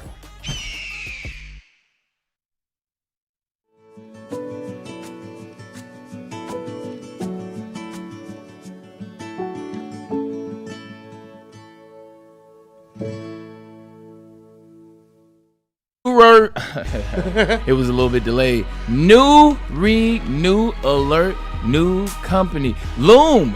That's what I'm talking about, man. If you know, you know. Woodward Sports is taking over Loom Cannabis for their massive new Buffalo Grand opening event, Saturday and Sunday, May 2nd, May 3rd. You'll see a lot of familiar faces out there, including the heavyweights, including myself, including more from this network. We're talking 30% off the entire store. 30% off the entire store. 200 free goodie bags for the first 200 customers and chances to win a PS5 or an Xbox. It is a party, and I'm excited. You know what I'm saying? It takes a lot to get me to ride in the car for 3 hours and 17 minutes, but this, my friend, is worth it. Come out and see, well, me, the heavyweights, live on Saturday at 4 p.m. And then catch the heavyweights again as they announce the winner of a $5,000 weekend getaway for two to Tulum, Mexico. Ooh, Tulum, Mexico. I might throw my name in that hat. Sponsored by S'morehouse on Sunday at 5 p.m. live on Woodward Sports. Be at the grand opening event to enter. There will be cornhole top brands on site, the massive deals all weekend long. Don't miss out. you will see you at Loom Cannabis in New Buffalo, May 2nd and May 3rd. Now, Planet Fitness, where your fitness is essential, coming up right now. There it is. There it is. 50 Metropolitan Detroit locations. It's the gym for you. It's the gym for everybody. There's no judgment here. It's trainers on staff. And then everything, including the equipment in the locker rooms, are clean. How clean? Squeaky clean. No judgment is a big thing. Come in, start your journey, continue your journey, or take your journey to the next height. Planet Fitness is where you will do it at. You want to take something to the next height? How about Sun Cruiser Vodka Iced Tea? Take your enjoyment of an alcoholic beverage to its next height. It's only 100 calories. It doesn't leave you with a terrible taste in your mouth. It's got real vodka. It's got real iced tea. It's clean, it's crisp, and it's perfect for tailgating or just sitting back and enjoying a good game on TV. Let the good times cruise. Sun Cruiser Vodka Iced Tea. So, shout out. This was today. This wasn't even planned, ladies and gentlemen. This is similar to what Christian is doing, but I'm not necessarily crawling in the grass all the way. Trying to activate the obliques, trying to activate the abs, and then also too, it's the shoulder. You see, I'm pushing through. Like, you're activating all muscle groups right here. This is what Christian McCaffrey is doing, but he's doing much more. He's doing in the grass, so you're getting the feel of the grass. You're getting it where it's uneven. When it's uneven, you activate different muscles in your body. So kudos to him. And he's doing some great work. But the 43, how many reps? The 43-year-old don't look too bad. How many reps are you doing there? 10 on each side. 10 on each. 10 on each side. 10 on each side. Okay. So this is. And how many sets? How many sets? This is in between my sets. So I did 5 of these, but they're in between what I'm actually doing. So if I do 5 sets, today was keep that heart rate. Today up. was like bicep and curl. Bicep and tricep. So when I'm finished whatever bicep move, then I bang out 10 and 10. Then go back to the next bicep exercise. Finish that, bang out another 10 and 10. And then we had the other one was on the dumbbells. Trying to change some different things. I think this is a common exercise. Yeah, this one is. The one you did before looks like it might make most of us throw up. Yeah, well, this isn't. First of all, this isn't common, but you've seen it before. Yeah, like ain't nobody in the gym just randomly doing this shit. Yeah, this is an excellent exercise for your chest. Fantastic. Best thing about it is the stretch. Yeah. So like when you're going all the way down. 100%. Yeah. So you're going past where you naturally be able to go with no weight. Yeah. Like I love doing this. I also love doing back exercises like that. So when you elevate, let's say, you see the I always forget the box. Mm-hmm. Put 2 boxes there. Yeah. Put the bench on the box, and now whatever you do as it relates to pulling weight, you're pulling it. You're going further than you would go. Yeah. Exactly. Yeah. Get that good stretch. That's so much better for your chest than a bench press. 1,000%. Absolutely. 1,000%. Of course, it also burns your elbows, and you and I have had problems with our elbows. You see that? Before, you see what I got on my elbow? Yeah. Yeah. Does that work for you? It does. It does. Because I saw this exercise. You take a bunch of different weights and you put them almost like in a half circle, and you do a lift in between each one, and then you shift over and do it over each time. 100%. I don't do those any longer. Speaking of working out, apparently it's not working out for Diana Rossini at The Athletic any longer. No, it's not. So last week we had this conversation. It was kind of funny, I think. For the she most might part. need Ben Johnson. She's gonna need something. Shout out. So she has resigned. She's gonna need KDK Law when that divorce goes through. I remember. She has decided to. Do you notice she's not wearing a wedding ring here? Oh, no. But anyway, she has decided to resign from The Athletic. Yeah, and she claims innocence. And I like to believe people. I truly do. Right. I know. Kool-Aid's rolling his eyes. If you got Kool-Aid rolling his eyes, then you've got some credibility problems. But if she truly believed that, why wouldn't you just let the investigation that The Athletic is conducting, why wouldn't you let that just come to its conclusion? Because it always doesn't work like that. In our justice system, or whatever you want to say, like, it doesn't necessarily work in the favor of justice. Like, what you are isn't necessarily what they prove or what they do not prove. So not siding with her at all as it relates to what she did, but as it relates to this, they may not necessarily get it right. And if she was already, overworking at The Athletics because she wasn't about to renew her podcast that she did with Chase Daniels because his career is changing. So that's one of the reasons she may not want to do that. Also, too, they just keep badgering. And if she can't If she can't do her job without that consistently come, she put herself in this position. Let's start there. She put herself in this position. With that said, I had a situation in Cleveland where I got into an altercation outside of a nightclub. We've talked about that on air. 100%. I legitimately got into an altercation. There were 4 individuals that were going to try to harm me, for lack of a tough word, and it did not work out for them. However, I got sued. And I could have went to court. I knew I was in the right. I knew, but I didn't feel like my name being drugged through the mud the whole time I was in Cleveland. Then I get traded to the Jets, and you consistently have this cloud hanging over my professional career. What's going on in the court case? What did Braylon do? Now they're exposing every single detail of my ass. What are your bar tabs? What is this, that, and the third? I didn't feel like dealing with this. I got advice that, hey, just dead that situation, pay what it was over, get it over with and move on. So I did that, paid what I had to pay, moved on from that situation, and then the situation was over. I mean, I wish I wouldn't have, but I digress. So for her, this might be that. Well, let's be honest. Okay, first of all, no one's outside forces are dragging her through the mud. The Athletic isn't. The Athletic's the one that's going to conduct you may say the justice system and all. It's the Athletic's justice system. This isn't going to court or anything. This is her employer conducting an investigation, and the employer actually stood beside her when this first came out. And then they went and did some more. We did some more, but once again, this is exciting. But do you want to get fired or do you want to resign? Amen. No, I agree 100% with that aspect of it. All I'm saying is, her not wanting this to go on, and she's being ridiculed and she's being made fun of. No offense, but you and I did it, for crying out loud. So we're going to sit there and complain about it, then we need to keep our mouth shut about it. No, but it's too funny. It's too funny. She's put herself in that situation. She has. Okay. Will she get another job? Yeah. I don't know. She will. She will, or if you think she will, she's going to have to answer the questions to her new employer about this, and that's a little bit of a cloud hanging over her head for sure anytime she takes a new assignment, right? This is very true, but we don't, it's no longer 1995, which I say that and she resigned, but it's no longer 1995. Everything isn't ESPN, CBS, ABC, or NBC. True. There are way more opportunities. There are way more ways in which she can go make some coin, use her expertise in the field of sports journalism, media. There are a billion ways to find it. And if this is just one where she wanted to cut ties, she put herself in this situation, and this is what it is. Has every right to do it. Yeah. I can't necessarally blame her. Looks guilty, though. I was just going to say. It looks guilty. You know what the optics are. Every company, and that's why you say it's 1995. Maybe it's not a company. Maybe it's her on her own. But every company has guidelines. Okay, yeah. And there are certain things that maybe if you step over those guidelines or step over that line and break those guidelines, you're left susceptible to this type of punishment. Here's the other side of it. Now, as it relates to that, because everybody, I've been watching a lot of women online talk about the opposite. Okay. What's going to happen with Mike Vrabel? Right. So what's going to happen with Mike Vrabel? Yeah. Is he going to lose his job?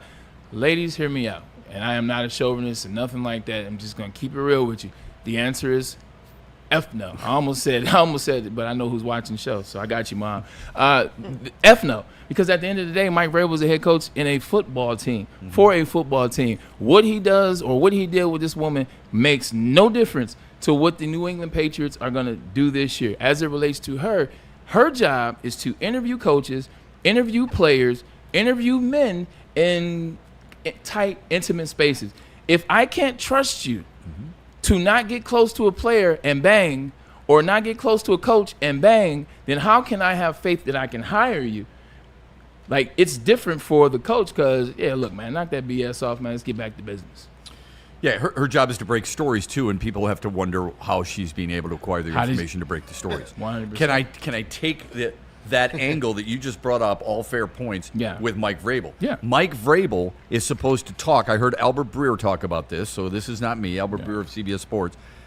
If Mike Vrabel's job is to gain the trust of his players, and you know what it's like to try and either trust or not trust a coach, does he not have to be equally as transparent with his players in order for them to believe that anything he holds against them has to go and be held against him as well if something happens like that? Excuse my French, I don't give a damn because at the end of the day, my coach got me to the Super Bowl in year one. And I saw what my coach did when he was a coach of the Tennessee Titans. They fired him. They're bad. So if I'm looking at it just from a transparency point of view, the transparency is all I care about is what you do on this, classroom. I care about what you do on this practice field. I care about what you bring to this team. That's all I care about. I have never been interested in, who's banging who and who has a foot fetish. I get it. But if he's gonna preach certain rules that can't be broken, right? Like what though? Well, I don't know. I don't have an example of that, but I think you would know this better than I would. Every coach has certain rules that he doesn't want broken. I don't care if it's curfew or what you're doing in the off season or whatever. Every team has something like that. If he's going to hold you to those types of standards, does he not have to hold himself to a similar type of standard without players wondering if it's a double standard? Let me ask you this. Anywhere in New England, is there a rule on the wall that says keep your dick in your pants? I haven't been in their locker room, but I doubt it. I doubt it. No. I doubt it. Right. So this isn't the type of stipulation that he's not living up to. Yeah. He's like, oh my God, you know what, guys? I'm sorry. I had a moment. I did exactly what I told you guys not to do. Now, I will say this. If I am a married player, I am not listening to marriage advice from Mike Vrabel.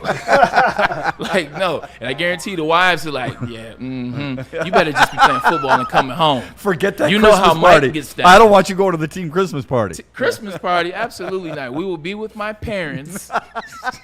That's what you're going to get from your wife. So it is a double-edged sword and it sucks, but realistically, like, his job is to take men to the promised land. And he went to the promised land in year one for a team that he has won 3 Super Bowls for. So it sucks for Diana Rossini. Like, and the leverage is better on Mike Vrabel's side.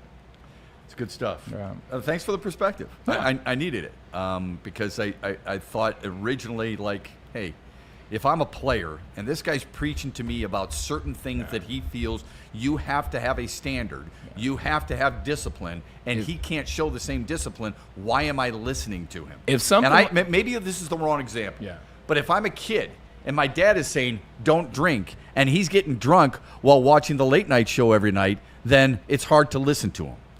So that might be an extreme example. I'm sure it is. All I'm saying is everybody's influential. That's all right. There's something in there. For Vrabel as it relates to this situation, if this situation had cost Vrabel in some regard relating to the Patriots, like if he was out screwing around with her and was late to a meeting out of town, or if he was messing around with her, like, you know what I'm saying? Didn't have the spread offense in there at the right time. I get it. Ooh, that was a dirty joke right there. That was pretty good, Shep. But if there was like, you get to the Super Bowl a week and a half early. So if you get to the Super Bowl and you're not paying attention to – it was a really good one. Yeah. You're not paying attention to the game plan. If you're lackluster, you're not available for players to talk to you to get ready for this game against Broncos because you're sniffing around with her. But see, now that's different. Yeah. Now I have to, as a player, say – well, shoot, you don't really care about what's going on. Like, now I don't care. Now you got us here, but you about to blow this thing. Yeah. There's 3 references there. Kool-Aid can't even control himself. Kool-Aid losing it. Some of that was on purpose. The last one actually was just good luck. Hey, you about to blow this thing. That's just when you're a baller. It just happens like that. Okay, listen. As an NFL fan base, where do you think Detroit Lions fans rank? We're going to get into that when we come back. There is a sports media website that ranks every single fan base, and I want everybody's opinions on it. I got some notes. Good. I got a lot of movement. All right, good. We've got that. We've got the best trios of all time. We've got a 2-round draft that we want your thoughts on. It's hard to believe, but there are some people who just – they think that the Pistons can't get by Charlotte if they played Charlotte, which is odd. We talked about it. I know. So we're going to get all that coming up. There's a lot to get to in the final hour. Having a lot of fun. This from a State's Title and Pure Psychiatry first. Yeah. I know. Stick to football. A State's Title. Shut up and throw the football. You know what I'm saying? A State's Title agency, man. Let me tell you like this. They like to make things convenient. They like to make things simple. Nabi Sahad and his team over there, they've been doing it for more than 20 years, so the expertise is there. This is a group that you can trust. This is a guy in a team that you can trust. And not only is it about simple and convenient, it's about the closings and when you can do it and where. guess what? Late night closings, they're available to you because they understand that you have a busy schedule. You have things going on. So we want to make sure when you're finished, we can get this for you. And also, they'll pull up on you. The location is where you tell us the location needs to be on the weekend even. This is what the B-Side and his team are over there doing. So I don't know about you, man. I like to be with the best, and I like to be with people that have that expertise. They have the expertise, and they are the best. Let them make it simple for you. Really good guy, right? Yeah, I mean, 1,000%. don't you? I like working with people who are good people. Yeah. You know, it's one of Great the many father, reasons. too. It's Great one of the father, many great reasons we like working on this show.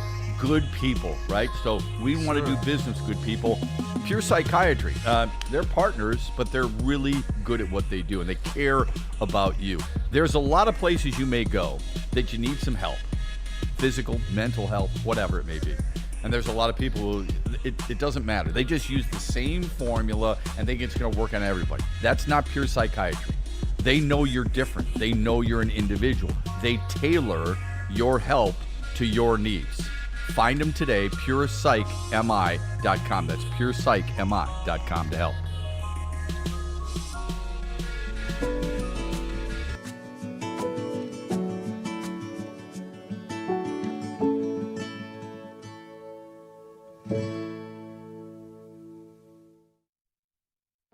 Lady Jane's Haircuts for Men and claim your throne for a king's treatment from one of our talented stylists. Open 7 days a week. Walk in anytime. Just get to a Lady Jane's today and receive a precision haircut, scalp massage, hot lather neck shave, and a hot towel treatment. A haircut should not be a chore. It should be an experience. And that's exactly what Lady Jane's has to offer.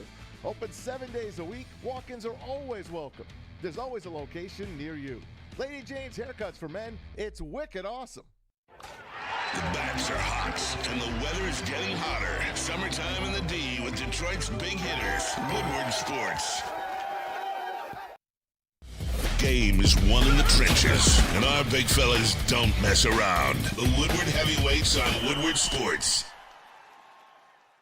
Head to WoodwardSports.com and click on Shop. Get the latest in Detroit sports apparel and exclusive Woodward Sports gear. WoodwardSports.com can get the whole team outfitted. Love the Pistons, Red Wings, and Tigers? We got something for you, too. Shop online at WoodwardSports.com.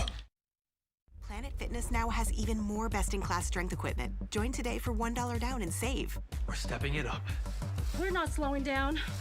Finding new faith, new focus. Love that new equipment smell. So, you in?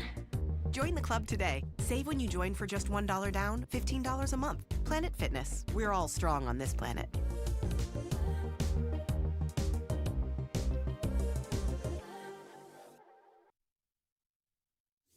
Big injuries, big news. Twice a week, Dr. Jeff Pierce from Michigan Sports and Spine joins Woodward Sports Network for the Injury Insider Report. Big D Energy Tuesdays at noon. Braylon Edwards and Shep Thursdays at 3:30. Get expert analysis and in-depth breakdowns on the latest sports injuries from the man trusted by top athletes in the community, like D-Mac. Whether it's the Lions, Pistons, Tigers, or Red Wings, Dr. Pierce talks us through it all. Don't miss the Injury Insider Report with Dr. Jeff Pierce, your go-to source for understanding the impact of injuries on the games and players we love. Only on Woodward Sports Network. Scan the QR code on the screen or go to MichiganSportsandSpine.com to see if Dr. Jeff Pierce can help you.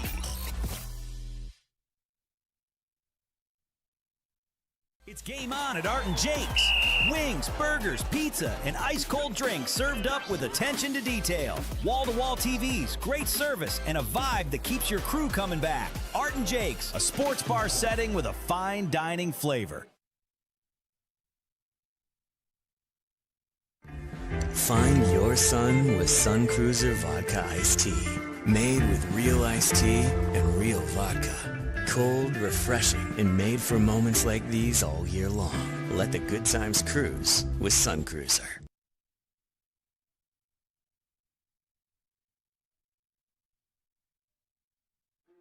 Why do we fight? We fight to protect the innocent, to hold the powerful accountable, to bring the oppressors to justice. Why do we fight?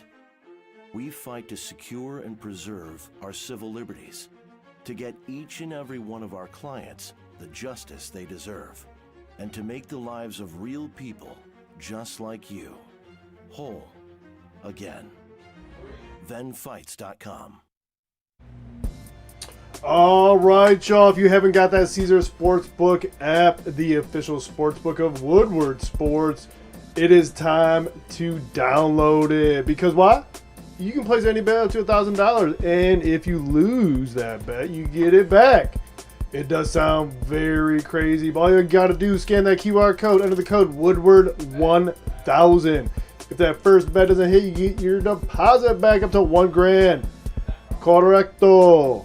One whole stack back just for giving it a shot. Minimum bet $20.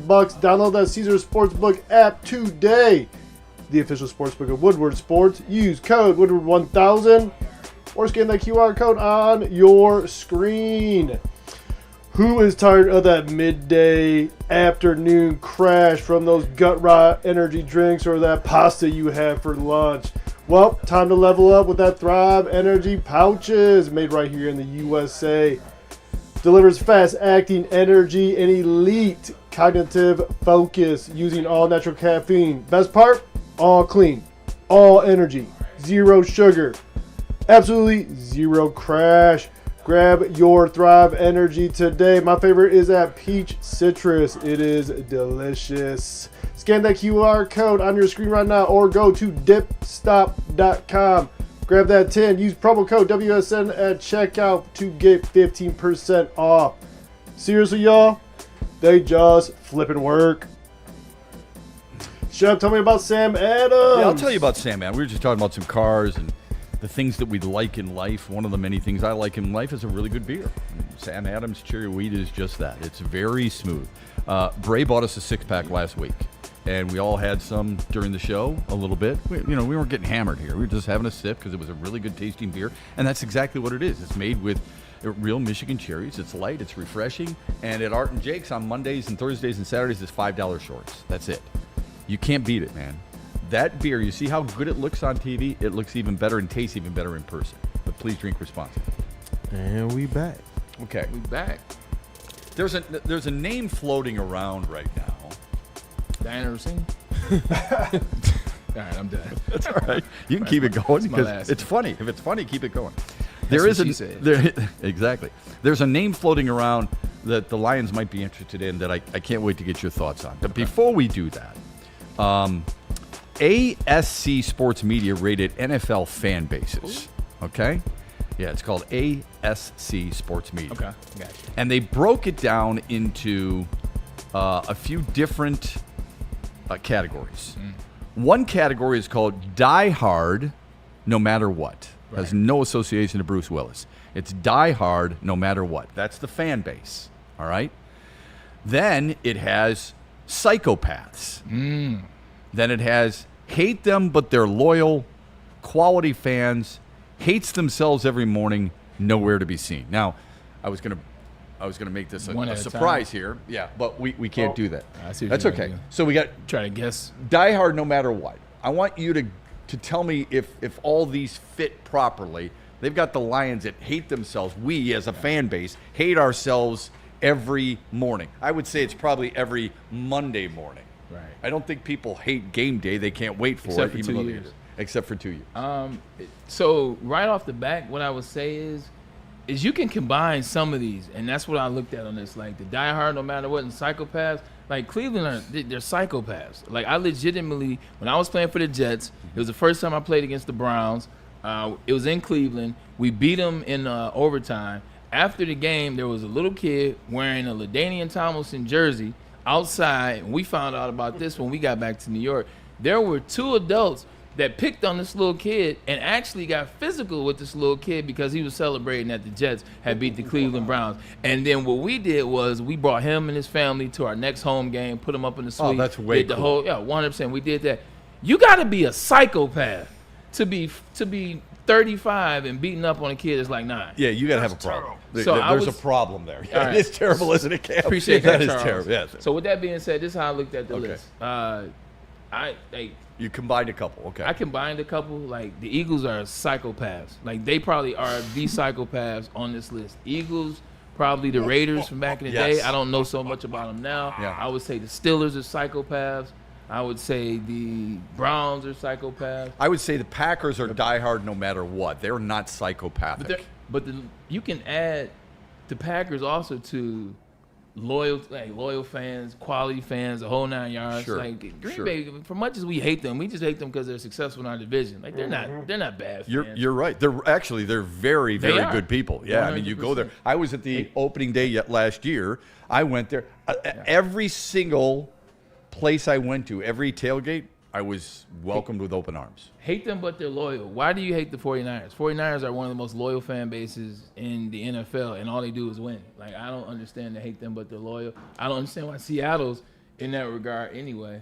And I don't understand Chicago, too. I don't get the Chicago one. That's the one that I found weird on that list. The Bears should be hate themselves every morning. Yes, that's exactly what I said. The Bears should definitely be hate themselves. With the exception of last season, congrats. Yeah, you won the division, blah, blah, blah. I get it. Clap. You deserve it. Other than that, every year it's like, oh, my God, we lost again. Oh, my God, Mitchell Trubisky. Oh, my God, Justin Fields.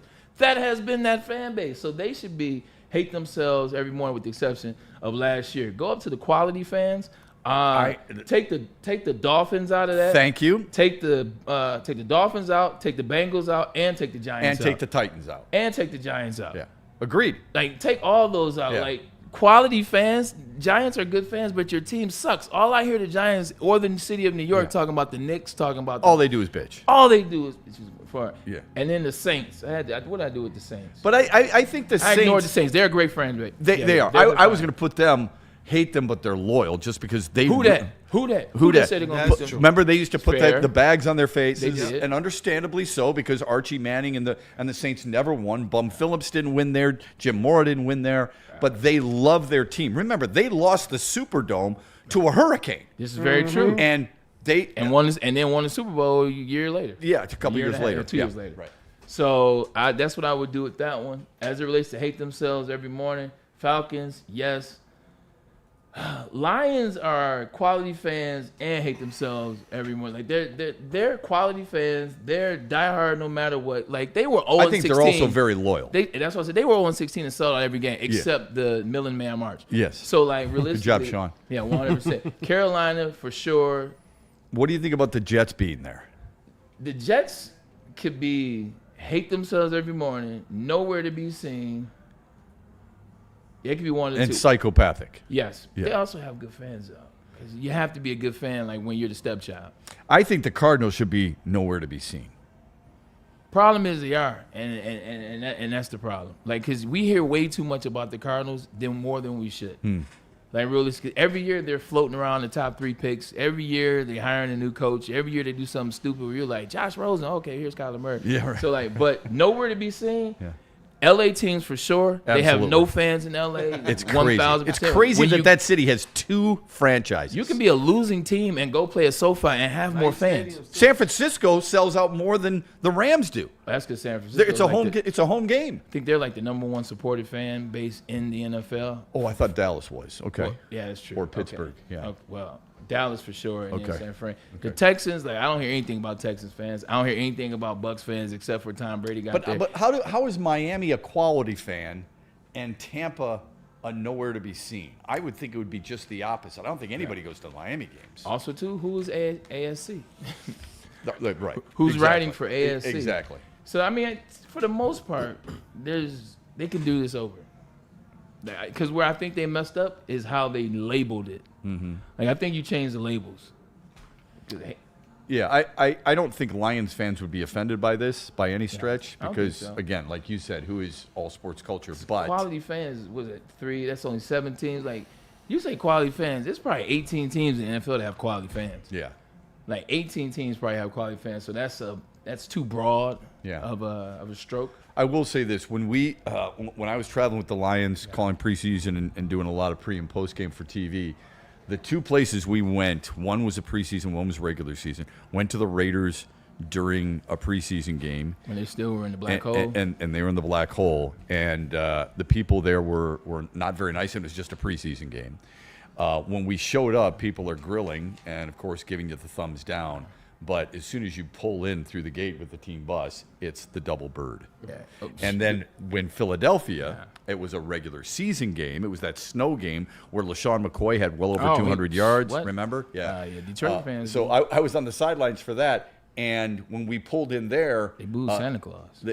When we pulled in there, they actually flipped us the double bird, but they waited at least until we parked, which was nice of them. I will say this: two things. One, Lions and the Browns are the only franchise to go 0-16. You cannot have the Browns and die hard no matter what and not have the Lions. Second of all, when I played for the 49ers, I think it was maybe 2 or 3 years before Candlesticks last time, the Raiders and the 49ers. I think we talked about this once before, how those fan bases, it's really the Latin American culture. Like, they hate each other when it comes to that. If you cheer for the Raiders and you hate San Fran and back and forth, they pepper sprayed, which is like, how do you pepper spray as a fan? How did you get this in? Yeah. Pepper spray, like, in the area where the players were, like, it happened when I was already in the field. So I missed it in terms of the entryway and where players were parking at. Pepper spray is dummy.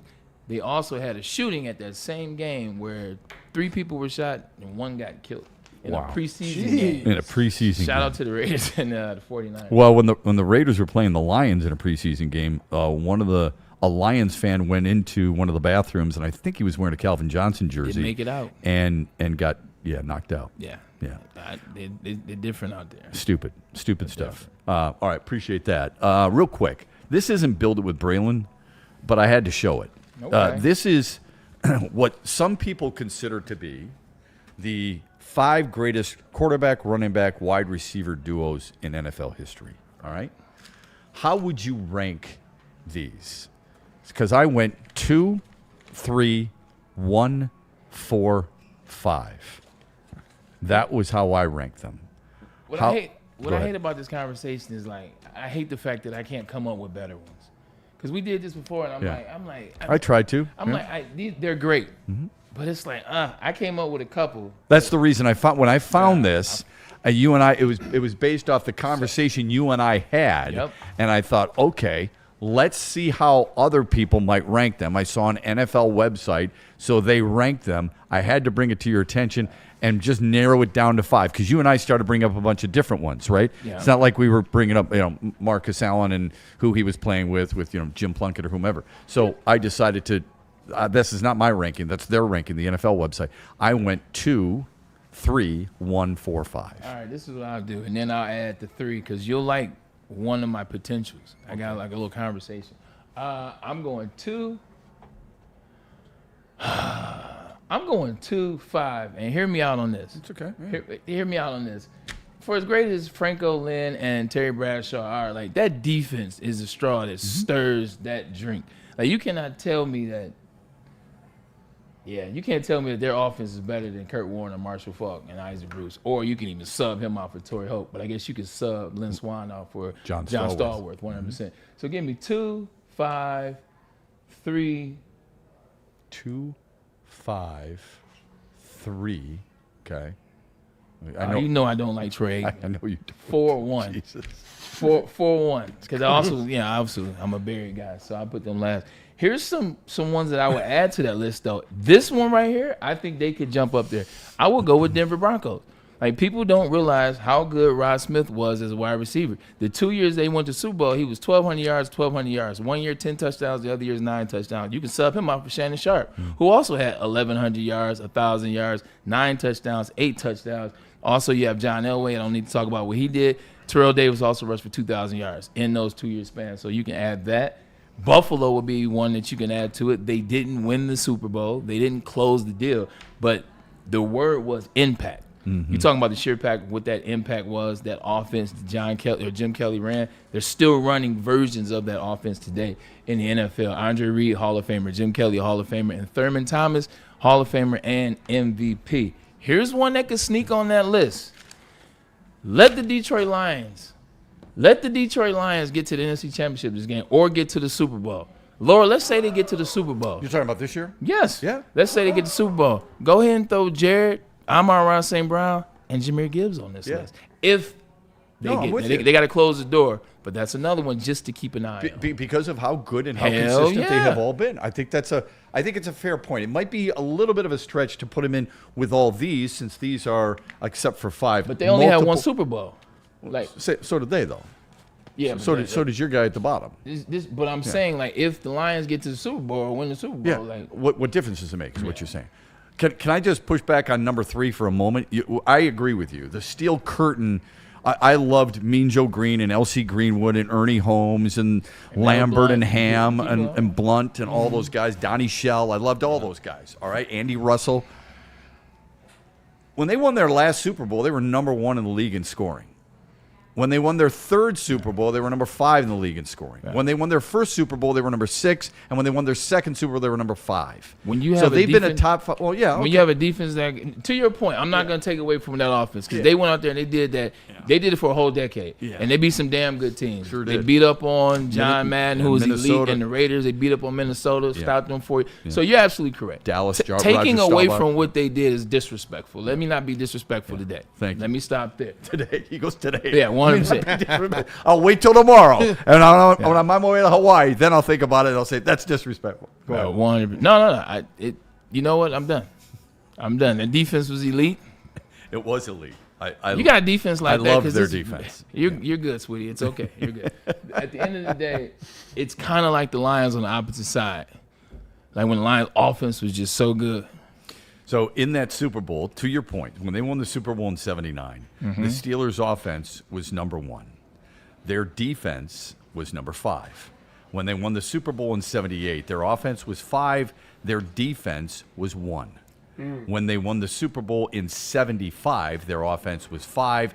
Their defense was 2. And when they won their first Super Bowl in '74, their offense was 6, and their defense was 1. Shout out B.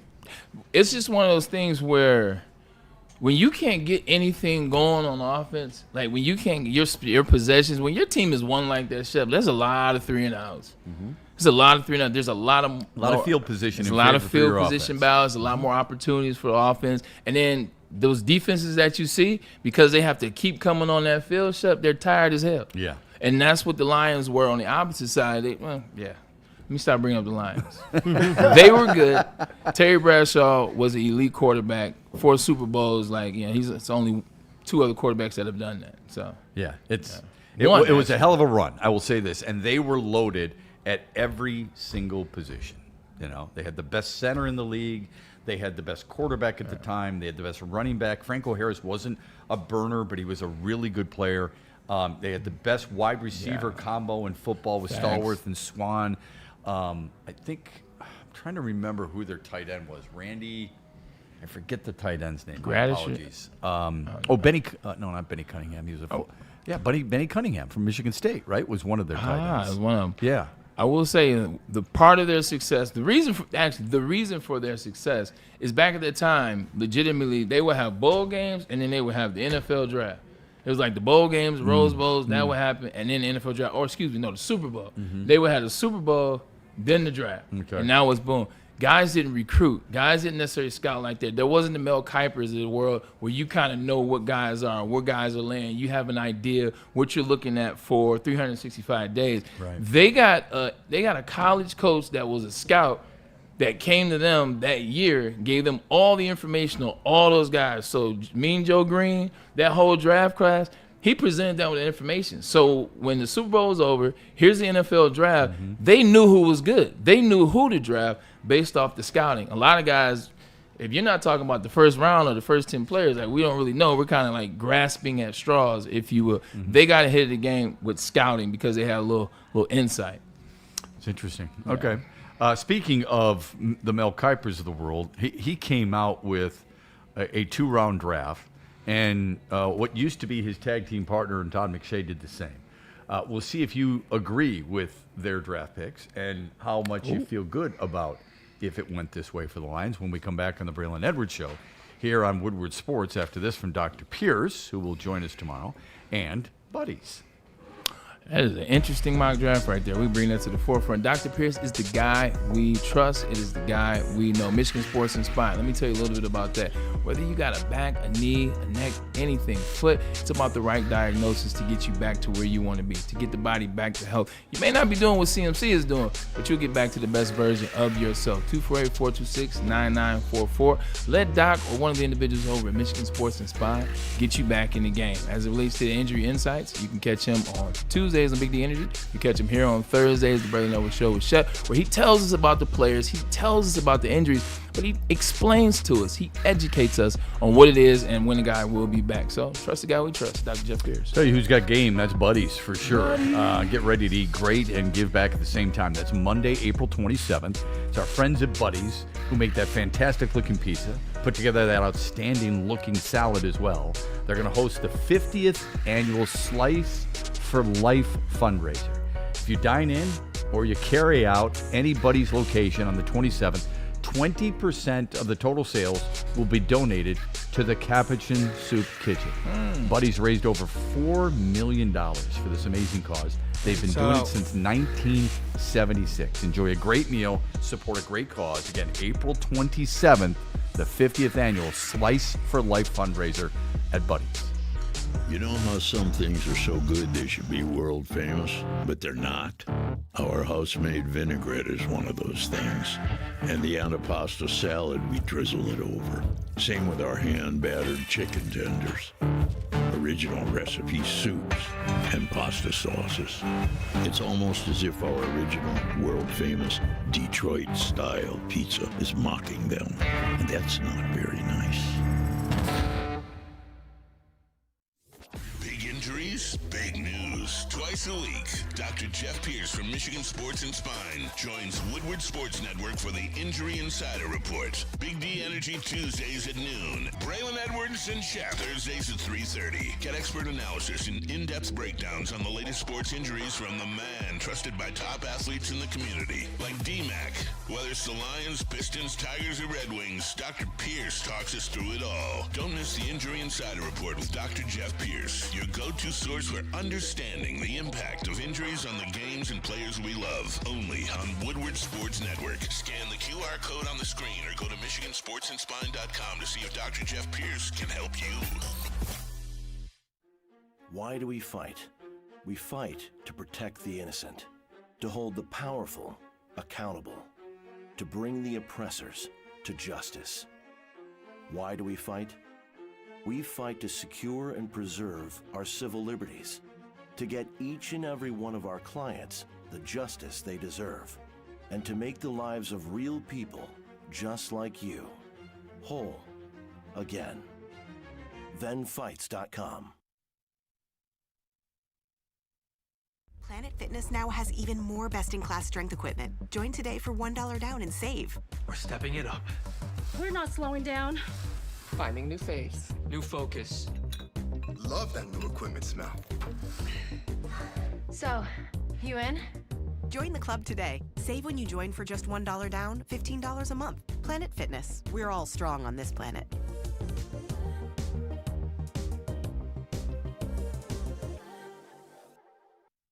I hate to tell you, energy drinks, but you're about to be crushed. Thrive nootropic energy pouches are here to change the game by delivering steady, focused performance in a clean white pouch for a fraction of the cost. And unlike other brands, Thrive comes from an American company that's been leading the way for over 30 years. So stop drinking gut rot energy drinks and why don't you thrive for a change? It's just better. The Tigers are the best team in baseball. Get the best coverage in Detroit right here on Detroit's #1 sports network, Woodward Sports. Every Scooble start, every green homer, and all the action can be followed on all of our social media. Make sure you like, subscribe, and follow on Facebook, Instagram, TikTok, and YouTube. It's World Series or bust, Detroit, and we are here for the ride. Woodward Sports. Thank you to all the fans for making Woodward Sports your #1 online destination for Detroit sports. We promise not to drop the ball.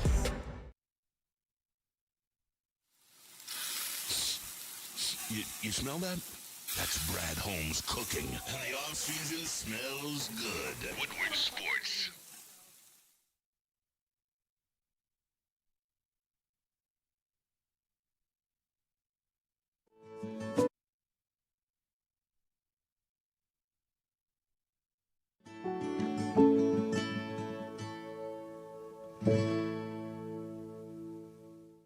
It's game on at Art and Jake's.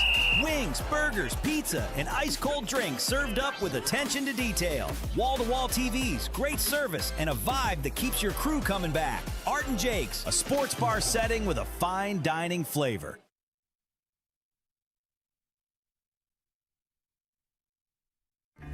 Find your sun with Sun Cruiser Vodka Iced Tea. Made with real iced tea and real vodka. Cold, refreshing, and made for moments like these all year long. Let the good times cruise with Sun Cruiser.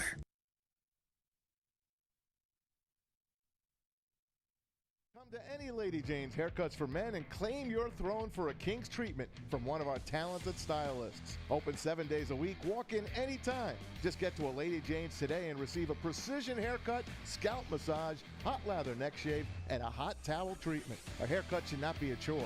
It should be an experience. And that's exactly what Lady Jane's has to offer.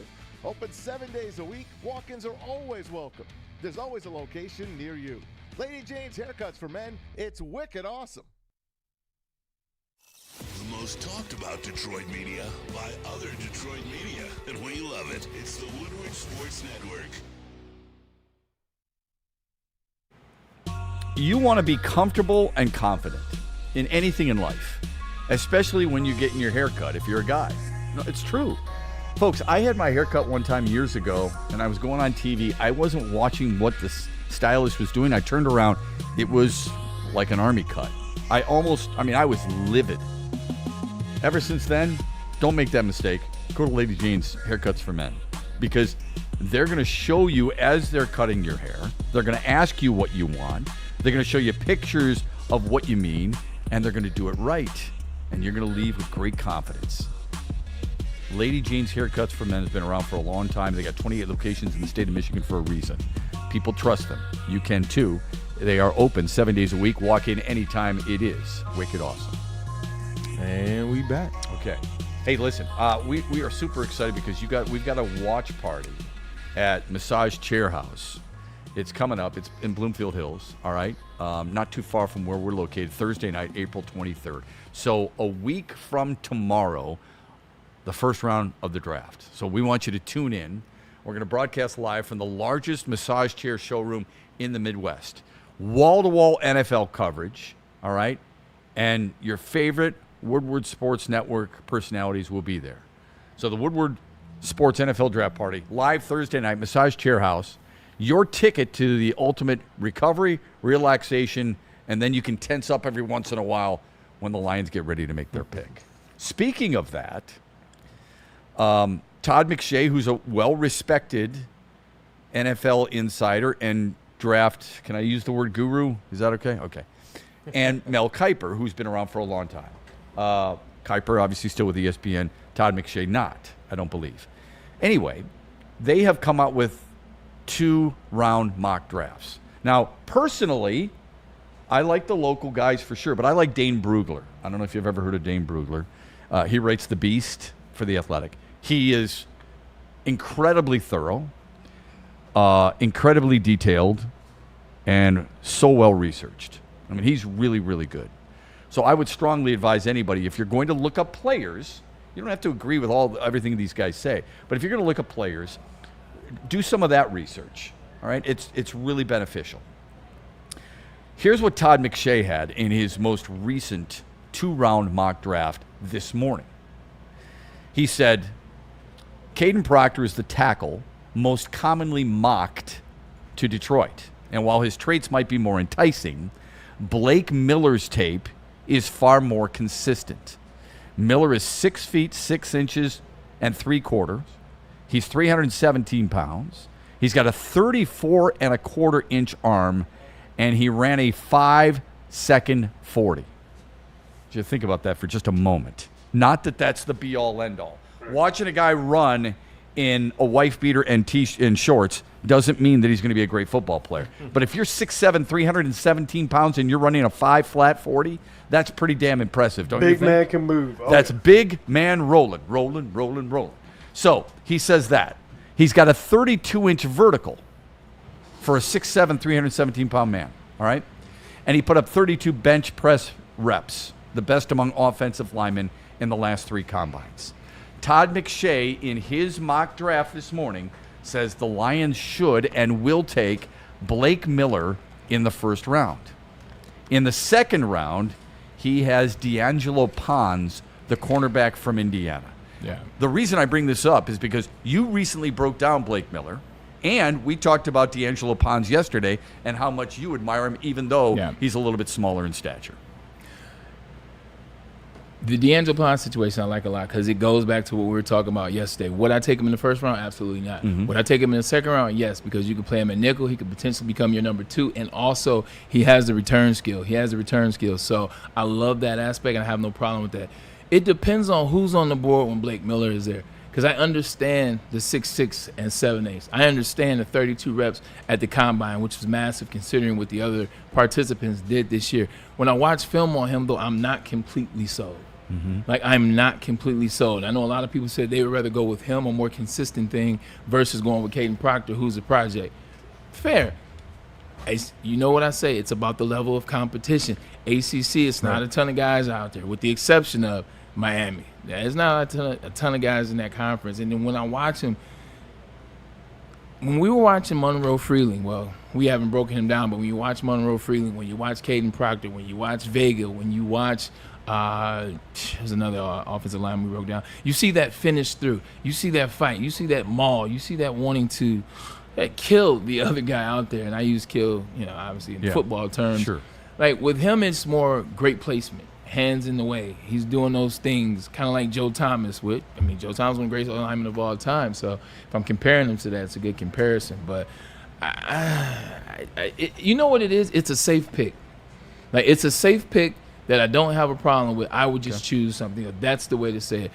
You're going to get consistency. You're going to get durability. And you're going to get a guy that comes to play. You saw that. He only missed 1 practice in his time at Clemson. So you'll get a safe player that can be left or right on your team. So what about Max Ahian-Chor? He's the Arizona State tackle.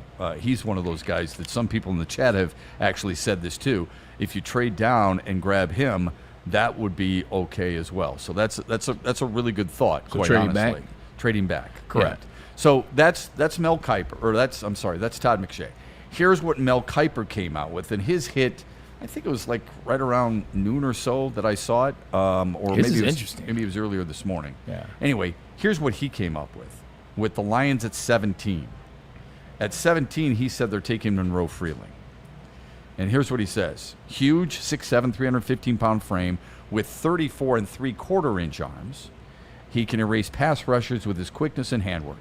His 18 starts of experience might worry some, but I bet Detroit would be happy to land Freeling in this range. He has a ton of potential. The Lions were 31st in pass block win rate. Because Freeling played left tackle at Georgia, Penei Sewell could stick on the right side too. He would replace Taylor Decker with new signee Larry Borum also getting plenty of reps. It would be a key move in getting this team back to the postseason. Monroe Freeling is a nasty player, and that's what I want at an offensive lineman. I want a nasty player that's physical, that does the things, does the dirty work, does the grunt work. But now in this day and age, you got to have some athleticism about you. You got to have some athletic ability about you, and he has that as well. Not to mention, man, you mentioned him in with Tate Rowledge, and they may or may not know each other. So I want him to shout out to Georgia, but I like Monroe Freeling a lot, man. Would you still move Sewell to the left side? I mean, if you took a guy who has a lot of reps, those aren't a ton of reps, but a lot of reps at left tackle. Penei only had a couple when he was at Oregon. Okay. Like Penei Sewell probably had, when he played, he didn't play freshman year, played sophomore year, and set out junior year, so he couldn't have more than 15 to 20 snaps. It depends on what he looked like in training camp. Okay. Because realistically, Penei's the right tackle right now. He's been here since he got to the Detroit Lions. See what it looks like at left tackle. If you put him out there at left tackle and you don't like what you see. You and I have talked about Freeling for 2 months now. I'm not saying we were the first ones in. No. So please don't act like, okay, you guys are patting yourself on the back. But we have talked about him for 2 months. We kept him in the conversation. He was the guy that we had, quite honestly, who we'd liked from the very get-go. Yeah. I still like him. The 18 starts, I think it could be concerning for some. It's not that I don't like Blake Miller. When you broke him down, and if you missed the Braylon's breakdown, you need to find it on social media. It's out there. It's a really good breakdown. He's a little high in his attack mode, if you will, sometimes. He seems to let the defensive players come to him a little bit. He's super athletic, but you don't always see it. But he does have a ton, and I mean a ton of snaps under his belt at 54 in college, and more 54 starts and a ton of snaps, more snaps than any Clemson player has ever had. At 50, and we need to remind everybody, the Lions have 9 picks, a first round, a second round, no third round. They have a fourth round, 2 fifths, 2 sixths, and a seventh. Okay? Yeah. Without suggesting that there's going to be a trade made, because that can always be possible, at 50, Mel Kiper, after them taking Monroe Freeling, which is double thumbs up for me in the first round, at 50 in the second round, Derek Moore, outside linebacker, Michigan. Yeah. He writes, I like that. He writes, Detroit is still taking swings on edge pass rushers opposite Aiden Hutchinson after going offensive line in the first round. This is a good spot to take another cut. Moore had 10 sacks last season, and like Hutchinson, he comes from down the road in Ann Arbor, which to me doesn't mean a damn thing. I don't care if you're from here. I mean, it's great, but that's not a be-all, end-all for me. I want a guy who can get after the pass rusher. What do you think of him? Being down the road doesn't matter, but being from that program and what it was 2 years ago, 3 years ago, and also what that strength and conditioning program was, like, I will place some value in that. I watched him at the Senior Bowl. The bowl he was at, he was dominating guys out there. Physical, his pass rush, he was lifting guys up off their feet. He was getting in and out of moves. Like, he really looked the part. So watching that, and then also having the 10 sacks that we had to pay attention to last year, I like that move a lot for the Detroit Lions. I think it's one of those guys where you can get down the line that can end up being a player for your franchise. So I don't mind that at all. I saw one more, and it was more of a local one, and they had Caleb Lomu in the first round. There's a lot of people speculating that he could be available in the second round, so that might be a little bit of a reach. But I do like the second round pick. The second round pick was from Illinois, Gabe Jackas, the edge rusher, taking here just over Malachi Lawrence, the edge from UCF. So I think, again, what we're seeing a pattern here. And I'm not saying it's necessarily wrong, but we're seeing a pattern that is trenches and edge early on in the draft. What could be thrown into a little bit of a wrench of that if there was a big run on offensive linemen early in this draft that not many people are predicting? Or a trade. Yeah, and you've mentioned that on more than one occasion. But you're talking about trading into the first round. There's a lot of people thinking they will trade down to get an extra pick in that first round. So, but I definitely trade. I mean, I'm of the mind, and I have been of the mind, that they're going to have multiple first-round picks. And if you've been consistent with that. 100%, and I stay consistent with that. We've seen it multiple times out of Brad Holmes. We know that this is a move that he likes to keep close to the best, and he has some success with moves like this. And if you move down, though, if you can move from 17 to, let's say, 24? Say to 20. What are you getting in return? Because if you can move down to 24 and get yourself maybe another earlier second pick, something along those lines. Or a third. If you get a third, I'd be happy with that too. An early third, I would definitely do that. So you move down, you still have your second, and you get a third. Yeah. So now you can get your linebacker and you still have secondary your first player. Yeah. So if you move get your down, edge rusher and your tackle still with first and second. So to your point, if you move down to 23, Blake Miller it's a is couple what's guys projected at 23. Yeah. At 24 is Jermod McCoy, which is where I'm going next with you. Okay. He's the corner out of Tennessee who's a brilliant player. At least he was 2 years ago. Tore his ACL. Okay. You tore your ACL. I did. He missed all of last season. That's how I knew it was going to rain today. It works like that. That ACL must be having all kinds of problems this week, right? What? So with that being said, Bray, he's considered the second best corner in the draft. Mansour Delaney is considered number one from LSU. Even though he had a torn ACL, and even though he missed all of last year, Prior to that, he was considered a high draft pick. Yeah. Would you take a chance? Let me rephrase that. Would you draft Jermod McCoy in the first round if you were the Detroit Lions and he was there and you traded back, for example? No. Why? And the reason why I went to the Detroit Lions, if this would have been last year, when they were trying to figure out what they were going to do and they ended up taking Talik Williams, I had no problem with that, especially coming off of what that season was the year before. If this is 2 years ago, I have no problem with that. You know who we took 2 years ago. The Lions aren't in a space anymore where they can take these type of chances, take these types of gambles. You need an edge rusher. You need a tackle. If you want to go guard, by all means, but you know what you really need. These are the positions that you need. These are the positions that can most affect you right now. I don't want to take a guy who was injured for a year. He's going to be fine.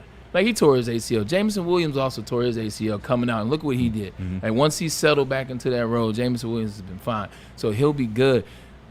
But taking a chance on a DB who set the year out when you have more pressing needs at this pressing moment, I just wouldn't do it as the Detroit Lions. Now, you're saying early because they do need a corner. Look, you haven't liked Terrion Arnold and you didn't like DJ Reed last year. Yeah, but there's too many top-notch tackles. There's too many top-notch edge rushers that are available from 1 to about 26, if you will, that you need, that can help you out this year, that can catapult you. Insert as a starter. 100% and catapult you in the division first. Let's not forget we finished last in the division last year. In the division first, which ultimately leads to the NFC. So this year, I wouldn't do it. If this was last year, yes. If this was the year before that, yes. This is just a tricky year, which I can't take a chance on a guy that set out last year at a position that I may actually put as the third or fourth position that we need. Yeah, there are some guys you can get later on, or middle of the draft. A Dalen Everett from Georgia, Takario Davis from Washington, Julian Neal from Arkansas. Those Julian are Neal. corners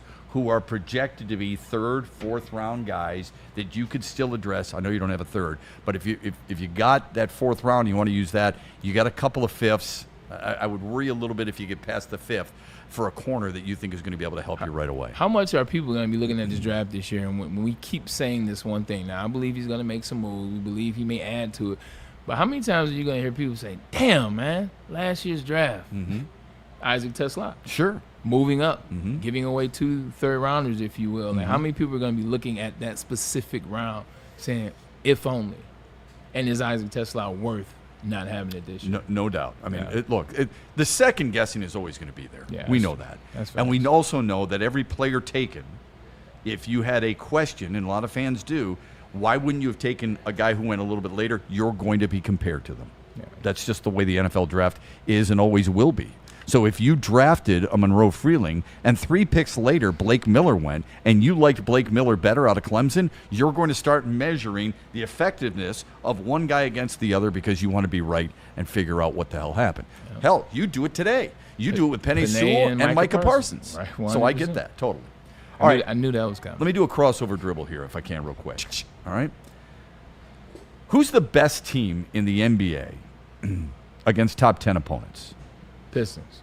Correct. Good job. 17-7. I just guessed, by the way. Oh, probably because I brought it up. 17-7 with a 5.6 net rating in those games. They are number 1 in the NBA. And yet, I'm not offended by it, and yet they are considered the 4th best betting option in the East and the 7th best in the NBA. Kool-Aid, don't get offended. Don't get offended. It's okay. It's all right. Hold me back, Shep. Hold me back. So I don't like it either. Let me just ask you, justifiably so and objectively, which are the teams that you could understand why Vegas would have them as higher betting options than your Pistons? In the East? Higher? Oh, this is Kool-Aid. I'm sorry. Better. No, you too. Everybody. Boston.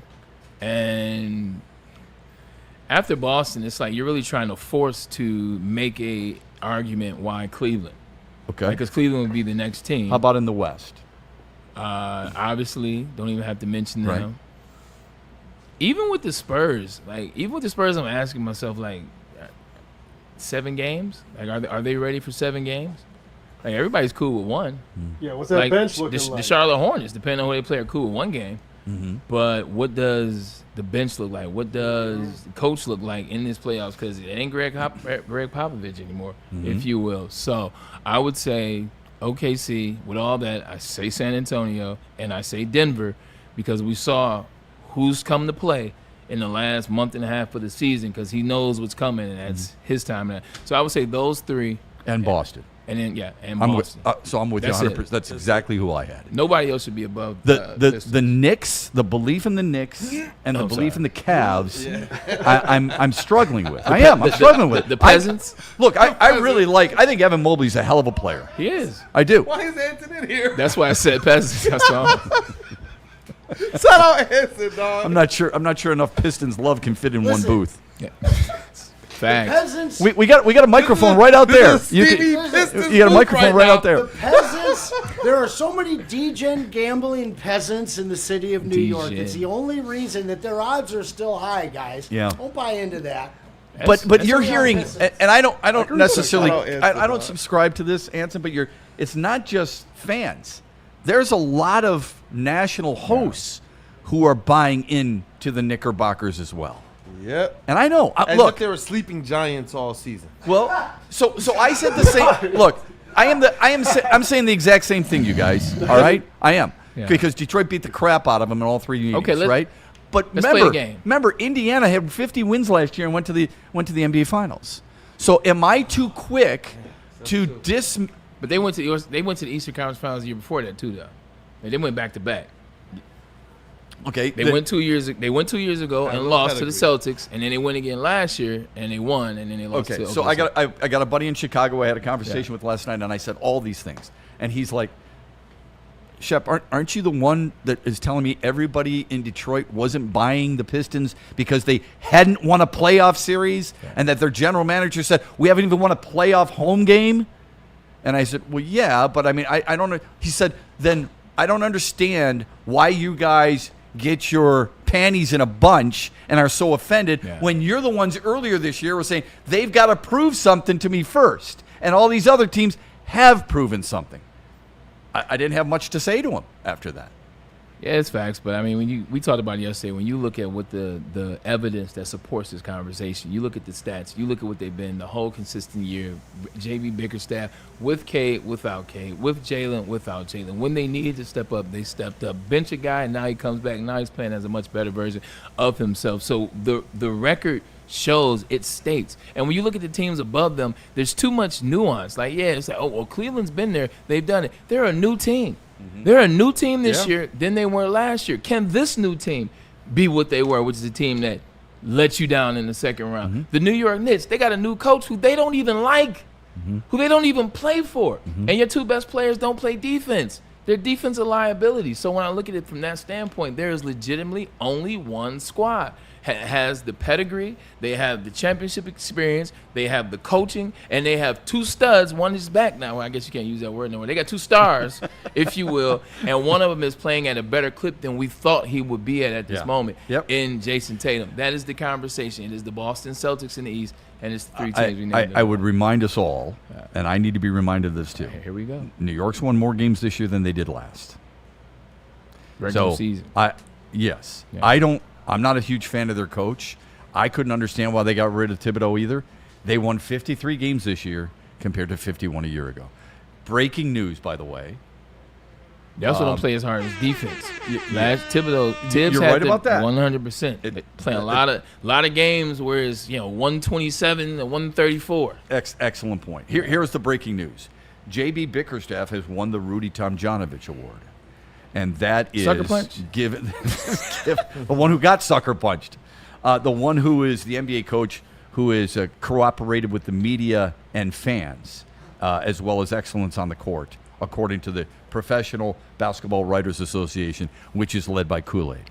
So, yes, there's some breaking news. So congratulations to JB Bickerstaff, well earned and well deserved. Yes, now it's make just a sure. warm-up. Yeah, let's It's a just make warm-up sure he's award. named Coach of the Year because he deserves it. Will we be pissed if he's not coach Yes. of the year? Okay. Yes. I was will hoping be. so. I will be. Yeah, I am. And I try. You guys know me. I try to leave my emotions at the door for certain things. I try to see both sides of arguments for sure. he deserves it. And it's not because he's in Detroit. It's because of all the things that he went through, the way his team played, and the fact that he lost Cade Cunningham, Jalen Duren, Isaiah Stewart, and so many other guys who play vital roles, and how he elevated those guys you never heard of. Most people didn't hear of Dennis Jenkins. Most people haven't heard of Javonte Green. Most people didn't hear of Paul Reed. I'll do you one better. Nobody. Yeah, exactly. Nobody. This is the two things that you need to know. Why J.B. Bickerstaff needs to be Coach of the Year. Last year, he did something that had never been done in the history of the NBA. This year, he's also done something that has never been done in the history of the NBA. No team has ever gone from 14 to 44 and then in the next season be the number one team in that conference. Like, he went from 14 wins to 44 wins in a playoff to the number one team in the East. And if like you talked about all the things that went into the season, it wasn't a season where everybody was there and there were no hiccups and he just blew everybody out with the same squad the whole year. Like, he did that through trial, tribulation, error, learning, figure it out, but buy-in from his players. Like, what the hell is the definition of a coach? Bray, what did everybody say before the season? Here's the over-under. Oh, yeah, 46, the over-under was 46. 46 and a half, I believe, for the Pistons. Yeah. Most people said, look, improving 30 games from 14 to 44 is unbelievable. It's not like you're going to get a whole lot better. They got extensionally better. Yeah. So that's a 46-game swing in 2 years. Exactly. And it's not even the number of wins for me. It's how they played night in and night out and the improvement of their players. How much better is Jalen Duren today under J.B. Bickerstaff than he was 2 years ago before J.B. Bickerstaff took over? He made all the leaps that we wanted him to make and then some. And he's still got room to grow. I'm not saying he's a perfect player, all right? Every player has room to grow. So does Cade Cunningham. Look at how much better Cade Cunningham got better at treasuring the basketball. Yeah. Passing the basketball. There's little things that I've noticed, I think all of us have, about J.B. Bickerstaff more than just the win total itself. I will say this, like, it's not about the win total for you. It's partly about the win total for me. It has to be. You know why? Yeah. Because if I were to give, we would start passing out the roster to people that didn't live in this state but follow basketball and say, hey, look, this is the Detroit Pistons roster right here. And they looking at Dennis Jenkins and Isaiah Stewart and and then at the very bottom of that list, you have 60 and 22. You mean to tell me this team full of people that I don't know won 60 games? Right. 60 games. So you know what the next question is? Who the hell is Kevin Huerter? No, the next question is who the hell is the coach? Yeah. Like 60 wins for a roster full of players that I don't know, don't recognize. The conversation is who is the coach? Well, the coach is J.B. Bickerstaff, and he should be your coach of the year. Amen to that. Yeah. I hope it happens. I think it will happen. I truly believe that. Let's get to some super chats. We'll do that after this from Massage Chair and Supreme Lending. Dan Campbell still hasn't been coach of the year, so like that's true. This is Detroit. Yeah, he has finished second. You're right about that. AJ Hinch has finished second, but rightfully so. Anyway, cold world. Yeah. Well, but it's true. I mean, it was fair. Yeah. I think when they both finished second, I understand it.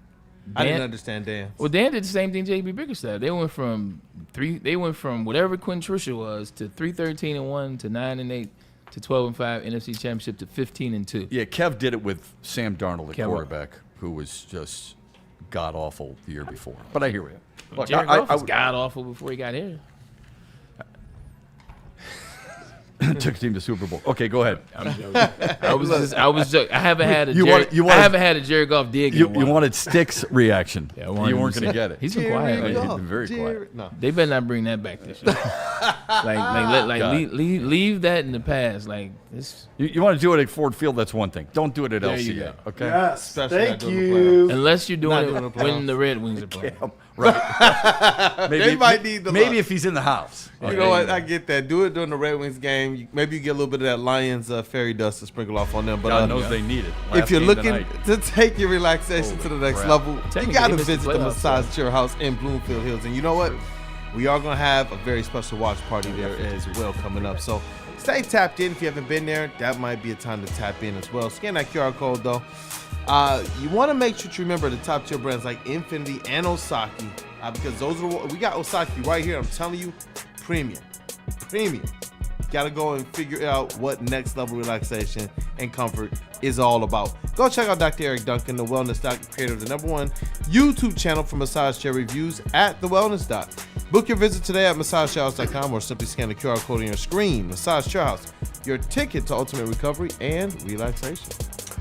Buying a home or refinancing is a big decision, and just like in sports, you need the right team behind you. That's why we're proud to welcome the Supreme Lending to the Woodward Sports fam. As a full-service lender, they boast a 99% closeout time rate and a 97% customer satisfaction score. But hold up, y'all. Here's the game changer. When you apply for an eligible loan, mention Woodward Sports and you'll receive up to $500 off your appraisal. Score this deal? Call those numbers on your screen. Talk to Chad and Chris at Supreme Lending today. Hey, chat family, thank you guys for checking in with us today and supporting, and for hitting that like button. If you didn't get an opportunity to, go ahead and smash that like button. We got a few super chats that we want to get to before we wrap up the show. J-Rod, our guy J-Rod Sayers, he's been here in the studio. He's blessed us before with some food. $10 super chat. He says, last day of the work week for me, headed to Chicago and Peoria to visit family Thursday through Sunday and honor my dad's memory. You know what? Shout out, man. Shout out, J-Rod. We definitely send our love with you. Sox game tomorrow, Cubs game Friday. Goal is to get all the stadiums in my life. He wants Shep's thoughts on that. You can get there, that would be fantastic. I would rank them Fenway Park, Chavez Ravine, where the Dodger Stadium. I think those are must visits. And Pittsburgh is fantastic, PNC Park. And an underrated one, Kauffman Stadium in Kansas City. Not a bad seat in the house. I was so excited to go play. I mean, now I'm out here lying. I was so excited to go to a Dodgers game. Like the very first, I went to two. It's really cool. First one I went to, there's like, once you make that right on the street to go into the park, all the traffic hits. You gotta go up until where the stadium is in Marlin Park. There's like little bars right there on the corner as you walk up. Like we met there, met some. That's a long walk from there to the ballpark. It depends on. Never mind. It is. Right? But it's a great. Let's say it was a very light walk. Yeah, I would tell you that'd be a great place to go. So all the best to you. I hope you can get to all of them. That'd be great. If you're not wearing Dodgers jersey, like you better forget about it. We got a couple more in here. Shout out to Freddie Felt, 199 says the Jailblazers is a great watch. P.S. Legalize weed. Shout out to Freddie Felt, our brother. How about this one from Steven? Is it better to get risky potential in Freeling or Proctor, or do you go for the gold-jacketed guard in Leone? That's a great question. Yeah, what I would say is like the Jailblazers documentary. Like I got PTSD, so like I don't know if I want to watch it. I probably will because I'm sports related. When I was a young black man in America, I hated the fact that they called them Jailblazers and none of them had been to jail. Like I didn't like the connotation behind it, so I always was. And then I met Rasheed Wallace later in life, had a chance to vibe, talk to big fella, and so. And you're like, now I understand. I still haven't been in jail though. Just kidding. I still haven't been in jail. They do know that. Technical fouls do not equate jail time. Amen to that. Otherwise, he'd probably never get out. So real quick, just to finish that from Steven, do you take that tackle or do you take the best? Do you take the third or fourth best tackle, depending on which ranking you, or the best guard in the draft, if all are available? Well, according to Brad Holmes, he believes in Larry Borum, so give me Vegas. Let's call it. Here's what we're going to call it. We're going to call this the Braylon Edwards Show from here on out, but we'll miss him tomorrow. Anson will be in. Looking forward to the conversation with you as always. Safe travels, my friend. I appreciate that, Okay, all the best. We'll see you tomorrow, 2 o'clock here on Woodward Sports. Have a great rest of your Wednesday, everybody. The heavyweights are coming up at 5. Yes, we are. Looking for your daily sports fix? Look no further. Join Braylon Edwards, the University of Michigan legend. Lofting it right corner of the end zone for Braylon, up in the air. Touchdown, Michigan! And Shep. Do you believe this comeback? Your favorite sports commentator as they tackle the hottest topics in the world of sports. Catch the Braylon Edwards Show with Shep, Monday through Friday from 2 to 4 p.m. on the Woodward Sports Network. Get ready to laugh, learn, and love sports like never before.